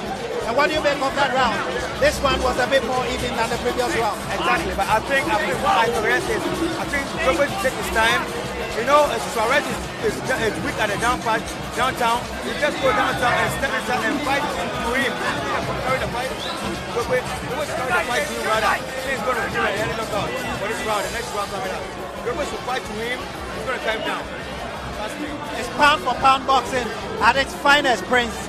Juarez swinging very, very wildly, but Dogboe seems to be finding his range and seems to be finding his target with the hooks that he's unloading and the big right.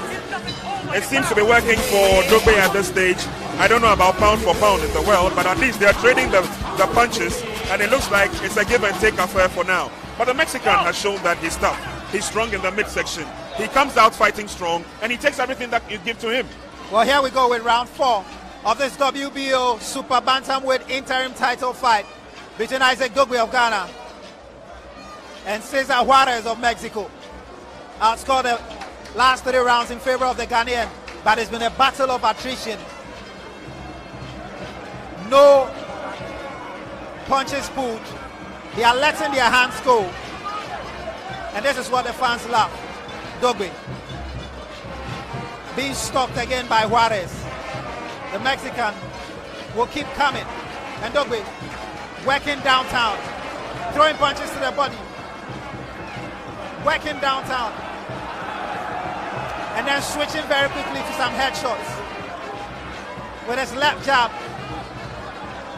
Here he goes, left jab, and a big right from Isaac Dogboe of Ghana. Juarez still coming. He tries the body shots. He has Dogboe in the corner, but Dogboe quickly spins himself out of trouble and comes into the middle of the ring. Referee Weeks spots a foreign material on the canvas, and he quickly throws it out. Dogboe. And the more Juarez swings, the more he leaves himself open, and he makes mistakes. Exactly, he always makes mistakes and leaving the downtown open. And that's the opportunity for Dogboe to just step in for that. And I think gradually, Dogboe is going to wear him down. Well, Dogboe, the idea being to wear him down by working him downstairs with the body shots. And the Mexican seems a bit discombobulated at the moment. The fight has been at a frenetic pace. Good shots, big left and right by Dogboe. That combination rocks the Mexican, but he will come forward. Juarez, slow, predictable, but a warrior at heart. He doesn't know when to say enough is enough, and he keeps coming.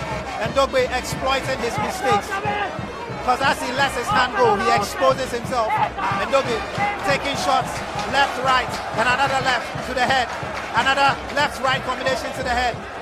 Juarez with combinations of his own to Dogboe's head.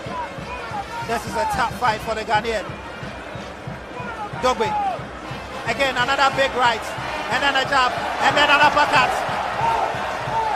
Juarez trying to fight back, but he's only opening himself to big punches from Dogboe. Here we go. Dogboe trying to finish the round with a plumb. He's in the corner. Juarez trying to pin him with a couple of shots and a couple of combinations. But Dogboe gets himself out of trouble. Juarez, you can see the Mexico tiring already. He's got specks of blood on his face, and you can tell that he's picked up a cut. I'm not sure which part of his face yet that cut is. Oh, that's an excellent uppercut to end round 4. Another Dogboe round for me. And Dogboe, as it stands now, is on his way to winning this interim title. I do hope that he's sincerely on his way to win the title, because over the first 4 rounds, it's been a tough encounter. The Mexican has shown that he will stand on his feet, come what may. That first knockdown by Dogboe, a lucky punch for him with a left hook, sent his opponent Juarez to the canvas. But after that, you have noticed that he's kept his cool. He's sucking in the pressure from Dogboe. Dogboe seems to be tiring out a little bit at this stage. I would wish that a lot more concentration work on the body would suffice. Frederick Law said, we've seen the round 4, now we are moving to the round 5. Is Dogboe doing what you expect him to do? He's doing what I expect him to do, but I want him to do more, because he can't wait for the whole night for him to start the fight to him. I want Dogboe to fight in now. Dogboe is doing a good fighting, but I want him to attack a little bit. He's always defending. You know, it's good. I'm not saying it's bad though. It's good, but I want him just switch it a little bit to try, because Dogboe can do something better when he attacks and go downtown. And we go to round 5 of this WBO Super Bantamweight interim title fight between Ghana's Isaac Dogboe and Cesar Juarez of Mexico. It's been a festive dishing out of punches between the two fighters. Dogboe making use of his opportunities. Juarez fighting back in round 5. Volumes of punches being thrown here. Dogboe with a straight right, straight into the face of Juarez. Juarez trying to protect himself, and then he leaves himself open for another right hook, and then a stiff left straight into his face. Dogboe finding joy whenever he swings, because the Mexican is making too many mistakes as he swings and tries to attack. His defenses are suspect, Cesar Juarez. And Dogboe almost slips there, but he manages to find his feet. Cesar Juarez receives a stinging right from Dogboe, and he's bleeding from the nose already in this 5th round of a scheduled 12-round encounter for the WBO Super Bantamweight interim title. Dogboe and Juarez stalking Dogboe, trying to pin him to the corner.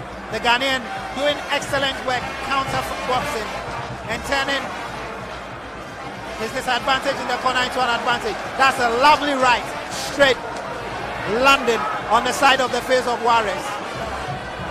Juarez again tries to find a combination against the Ghanaian, and the Ghanaian quickly moves out of trouble and clinches Juarez to break up the Mexican's momentum.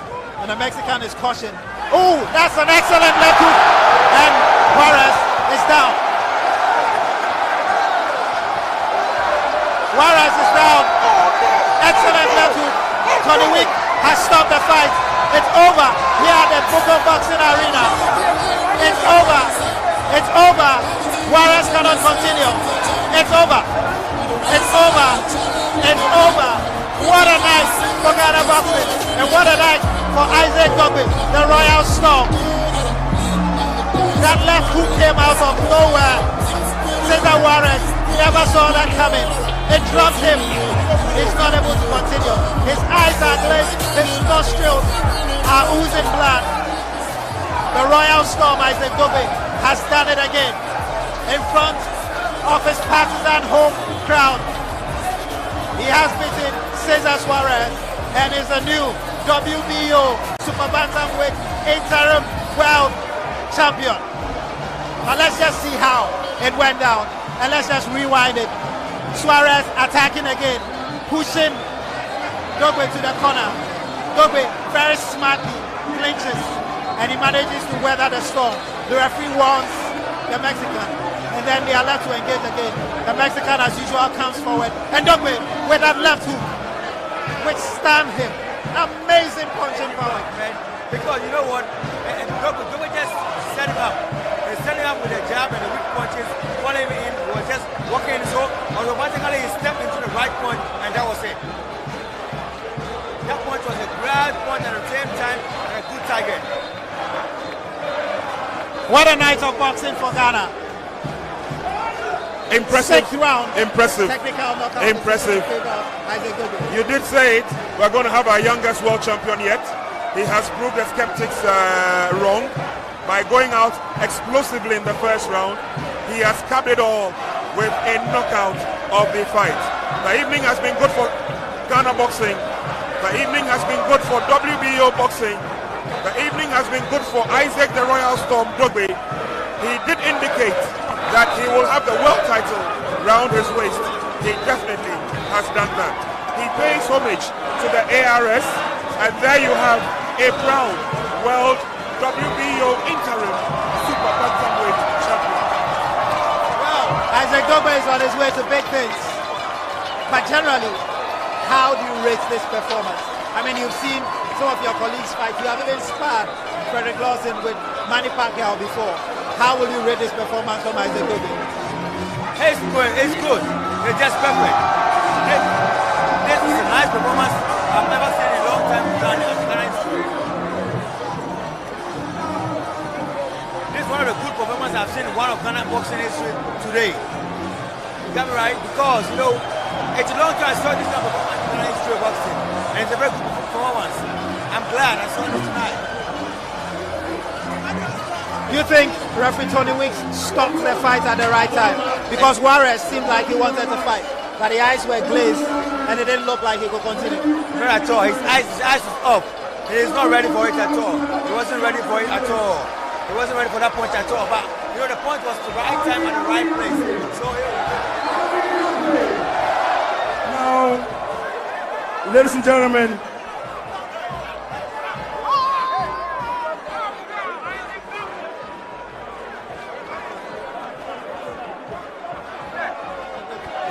we walked through the slow motion again, and that was the punch that sent him down. He went down completely. He was completely caught off guard, and that was the mistake Isaac Dogboe was looking for. He stood on his feet, and then he staggered. 2 minutes. He said he could fight. But let me ask you this. How easy or difficult is it for lawyers to cry? Why do you say that? Because Juarez is a lawyer. Oh, yes. He is a lawyer and he has a master's in criminal psychology. I see. He is fighting against an opponent who is also a degree holder. So you can see that they had similarities both on and off the boxing ring. There we have our world WBO interim super bantamweight champion of the world, Isaac the Royal Storm Dogboe. Well, there you have it. And we are going to go over to the ring announcer, Amin Lamte, to speak to the new WBO Super Bantamweight interim world champion. God is great. God is great. God is great. So now, Isaac, now how do you feel? You know, I am very, very thankful. I am very, very thankful to the Almighty God, you know, for giving me this victory. You know, like I said before, all my battles belong to the Lord. It's God that fights my battles for me. It's not by my own strength, but by the power of the Almighty God. I feel great, you know, but as you all know, we still got bills to pay. Very well. Now, it seems like you want to stop him from the word go in round one. Why did you want to stop him instead of going through the rounds? You know, like I said in my interviews, right? I said sometimes the only way to defend is to attack. The only way to suppress your enemy is to go at him and let him feel that you are stronger than he is, and eventually he's gonna break down. But I want to say a big thank you to everyone that came out. You know, we did it for the nation. It's one people. Hello. I have great Ambassador, His Excellency Ian Walker. He's here, and Israeli's Ambassador. I want to say a big thank you to the President of Ghana, President Nana Akufo-Addo. You know, all the ex-presidents. I want to say a big thank you to everyone that came out here. You know, my uncle, the former, and Azuma Nelson, you know, Alaji Inusa, you know, all of our sponsors, Kempinski Hotel, you know, Mercedes, Silver Star Auto, Mercedes, Resort, and all of our other sponsors, Koshiga Group, engineers and planners, everyone that supports the Team Dogboe. I want to say a big thank you to you. And the Honorable Mustafa Ahmed, you know, this man here, look, I don't know how to describe him. You know, we are back to he's the one that created Ghana boxing is back to the old glory days. So, Alaji, thank you so much. Alaji Inusa, thank you so much. Azuma Nelson, thank you so much. Akote, thank you so much. Dr. Lawrence Tete, thank you so much. You know, not forgetting my own uncle, Prophet over in the Royal House, the entire Royal Badu family house. They came here and led me into the ring. Look, I want to say a big thank you to all of you, the President of Ghana, my wife, Kim, my father, Paul Kofi Dogboe. You know, he's a man behind all this. It is not by my strength, by a collective effort of all of my team. Isaac, now, Jesse is built to fight on March 10th. Now you are the winner. You are to make... Jesse Magdaleno, I'm coming for you, baby. I am coming for you, baby, Jesse Magdaleno. Look, I know you're going to run, but guess what? The lion is here. The lion is around. The warrior of Africa, the powerful pound king, the first pay-per-view star ever to come off Africa. Thank you, Ghana. Thank you very much. Thank you very much. Well, that's Isaac Dogboe. Ladies and gentlemen. The red hot Isaac Dogboe. And we can watch this all night long. That left hook, we can watch it all night long. It was perfection. It was a strategy that worked to perfection. Kudos to his team, ably led by his dad and coach Paul Dogboe. He has worked extremely hard on his son to ensure that he has seen this day. And also to the Rising Star Promotions. Because, I mean, they had to fish out $117, almost $120,000 to bring this world title fight home to Ghana.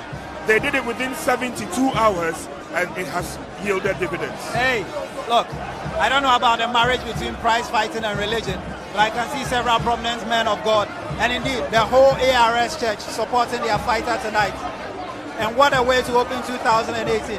Well, what this means is that Dogboe's next opponent will be Jesse Magdaleno of the United States of America, who holds the actual WBO Super Bantamweight title, and that fight has to be fixed within the next 180 days, assuming Magdaleno is interested in fighting.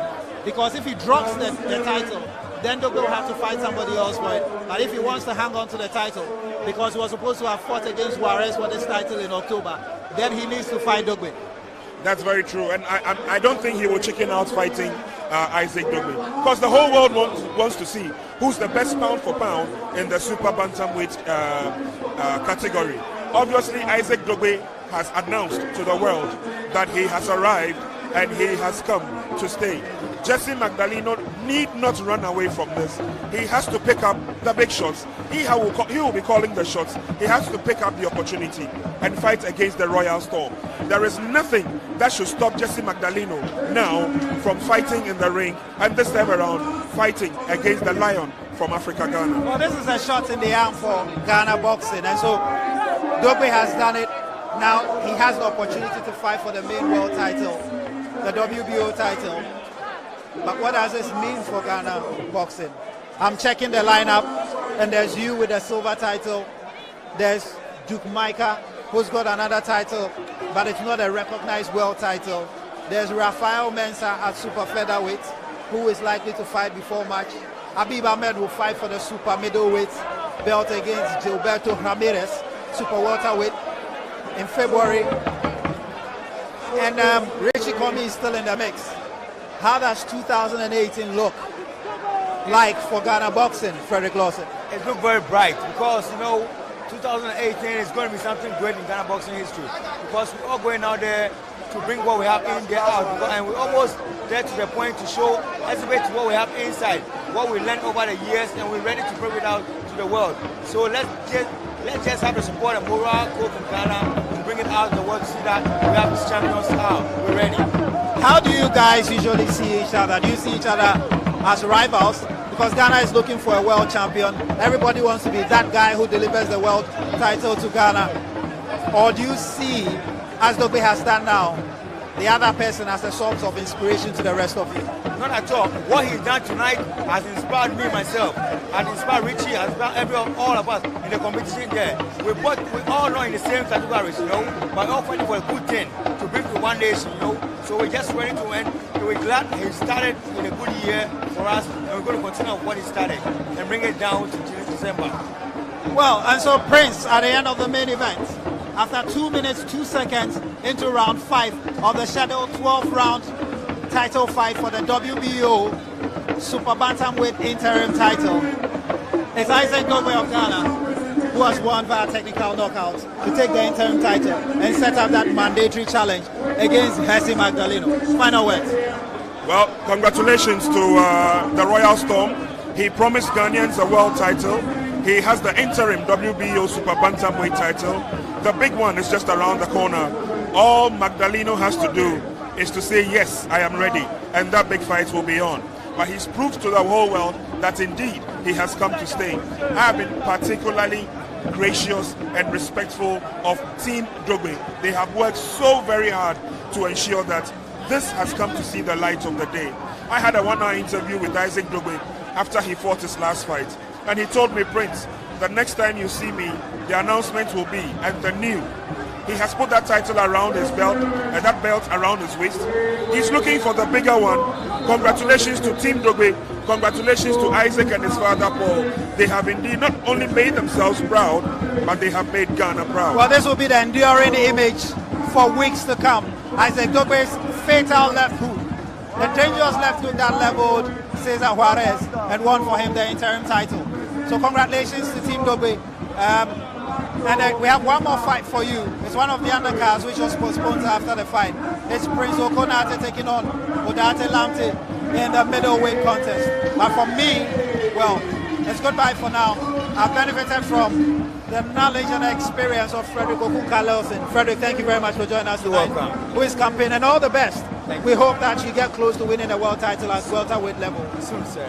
So keep watching GH1. We've brought you this landmark, groundbreaking coverage from the Bukom Boxing Arena. We'll continue to bring you the very best from the world of sports. Keep watching. We have one more fight to come with Prince Okonate against Odate Lamte. And keep watching. But just to wrap things up, we started the night with a few undercards as we built up towards this main event. Michael Dodu faced Daniel Ankonu in the lightweight category. He won by technical knockouts in the third round. And then in the second fight, the legendary, the most experienced referee, Tornowix. Now, ladies and gentlemen, we have the very last fight of the evening.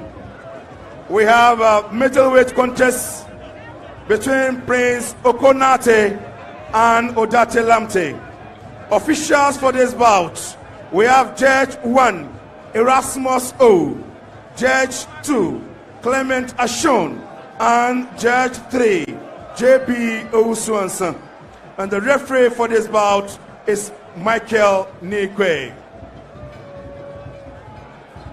Now, can I have Habib Ahmed? Habib Ahmed is penciled to fight a world title, I think next month or so. So if Habib Ahmed is here, can we have Habib Ahmed in the ring? Habib Ahmed.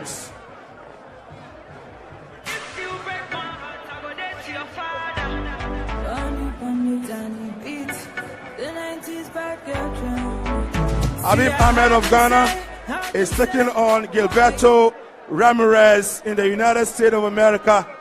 And so we want to pray that Habib Ahmed would also go and do Ghana proud.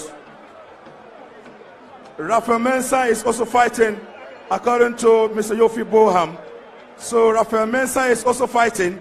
So ladies and gentlemen, let's keep our fingers crossed as we delve into the last bout of the evening. Prince Okonate Odate Lamte.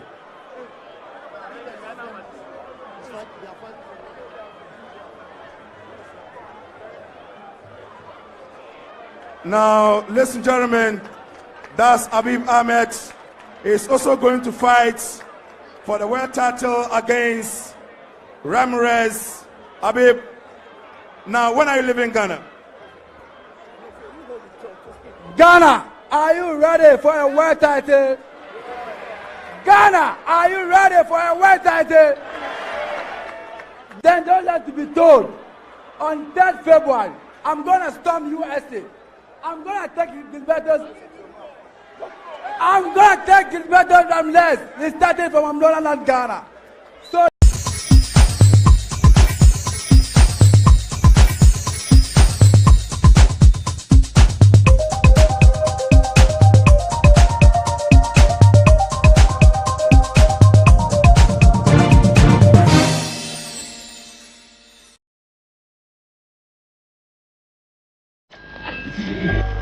continuamos.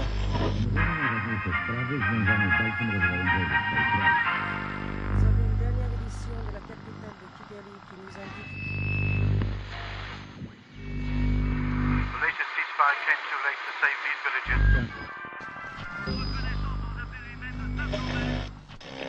Today, President Clinton voiced concerns at the deteriorating situation in Sarajevo.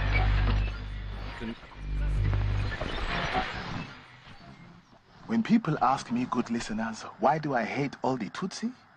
I say, read our history. The Tutsi were collaborators for the Belgian colonists. They stole our Hutu land. They whipped us. Now they have come back, these Tutsi rebels. They are cockroaches. They are murderers. Rwanda is our Hutu land. We are the majority. They are a minority of traitors and invaders. We will squash their infestation.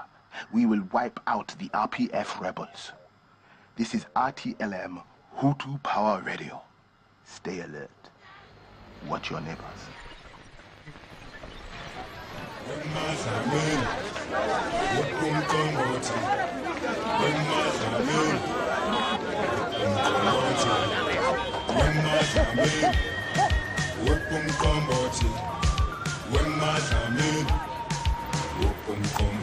Rusa Sabakina. Thank you. Good to see you, sir. Thank you.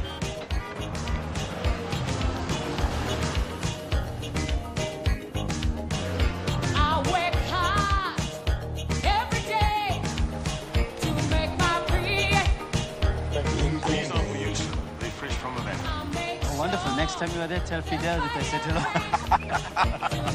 Good to see you, gentlemen.